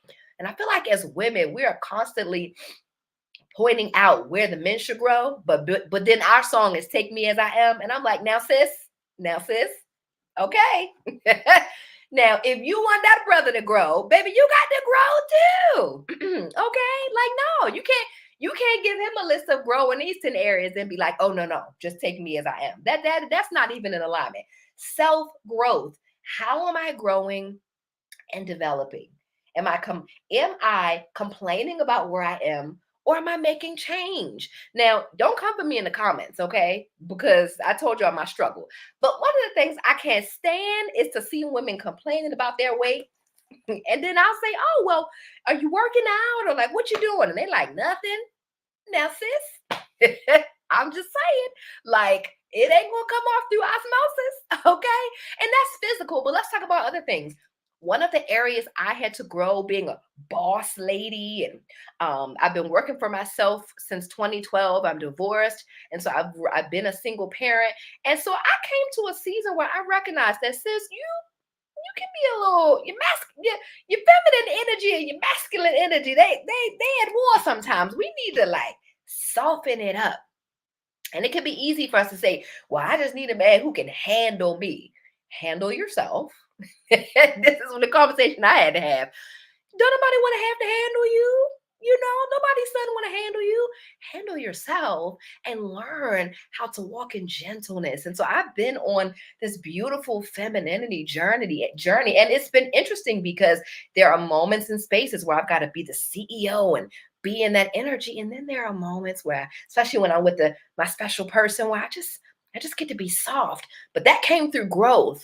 That came through me recognizing, hey, sis, there's some times when you need to tone it down. Okay. So I hope that has been helpful for you. The thing I want to leave with you is, my sister, you are worthy of all the things you desire and you deserve. Anything that God has placed in your heart as a desire, it's even bigger, and he wants it for you.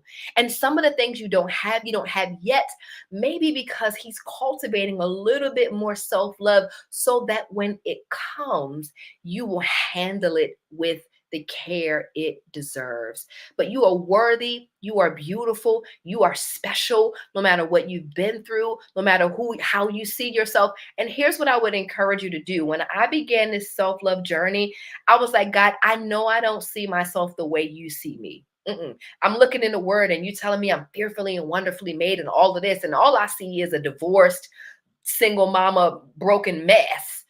And I don't think that's who you say I am. So help me to see myself. And can I tell you something? While my confidence and self-love have grown like crazy, I'm still in that journey. And every day I'm like, God, show me something about me that I don't see. And I'm really wrapping up here, Andromeda.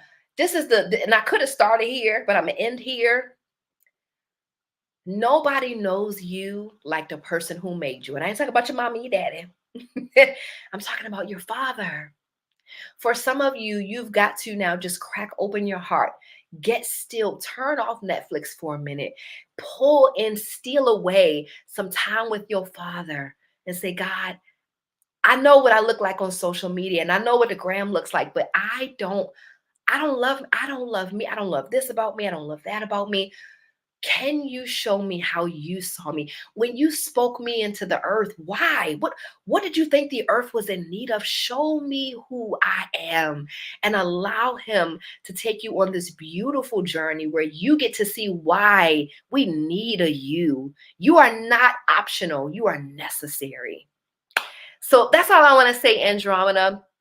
As we release all the things, let's pour back in some beautiful self-love and self-worth. Has this been helpful for you guys? If so, drop a comment, drop something in the chat as Andromeda is making her way, back on in here.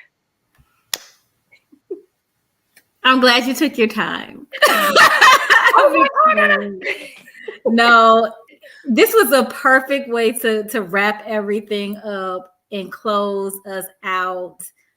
Thank you so much for sharing. Essence says you are not optional, you are necessary. Yes. Thank you so much, Tiffany. Thank you. I shared with you on social media that every time you speak, you definitely bless our community, our sisterhood, and we appreciate you for just coming to us so authentically every time and sharing your heart with us. And we appreciate you, sis. Like, we really appreciate you. Thank you so much. And thank you for your vision. Can I just say thank you for your yes? This has been amazing. I have definitely been poured into. So I pray that for everything you have poured out, that you will receive back as well. Thank you, sis. And I know you mean it. So that's just the extra icing on the cake. I know you mean it. Thank you so much, sister. They have been commenting. You'll have to go back and look at the replay because, girl, you had Essence tickled. She said, sis is funny. You're definitely funny. But you got us all the way together. So thank you, sis, again for your time. We truly appreciate you. Thank you. All right, y'all. This is the Still Worthy Summit. We came, we saw, and we conquered. I hope that you are feeling full. I hope that your cup is overflowing. Even more than that, I hope that you've released some things, like Tiffany said, right?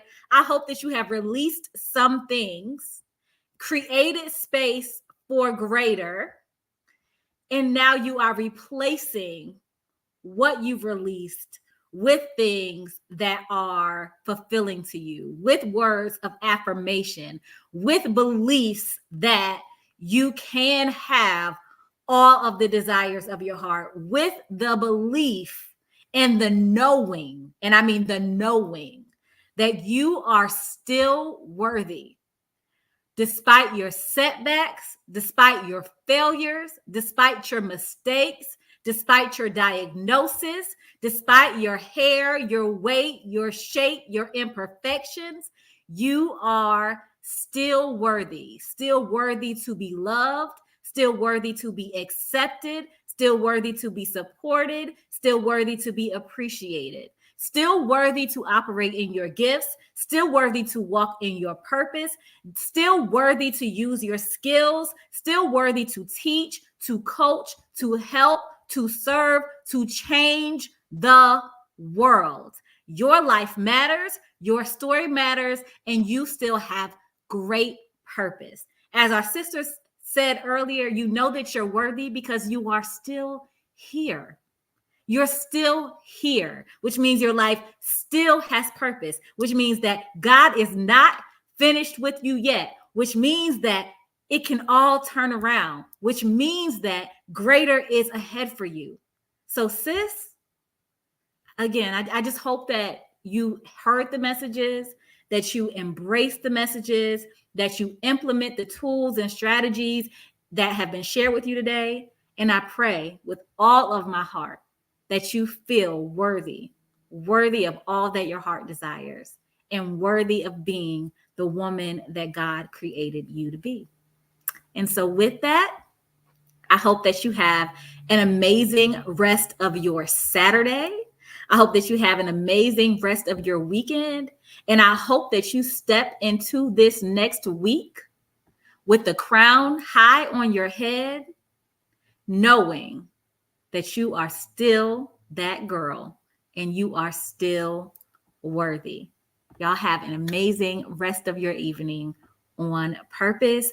And I look forward to speaking to you again soon. And last but certainly not least, if you want to put yourself in an atmosphere and an environment where you are going to be poured into and encouraged in the way that you were here today, we definitely invite you to join She Wins Society, join our membership community so that you can have continued support, encouragement, and empowerment on your journey as you continue to know that you are worthy and pursue your purpose.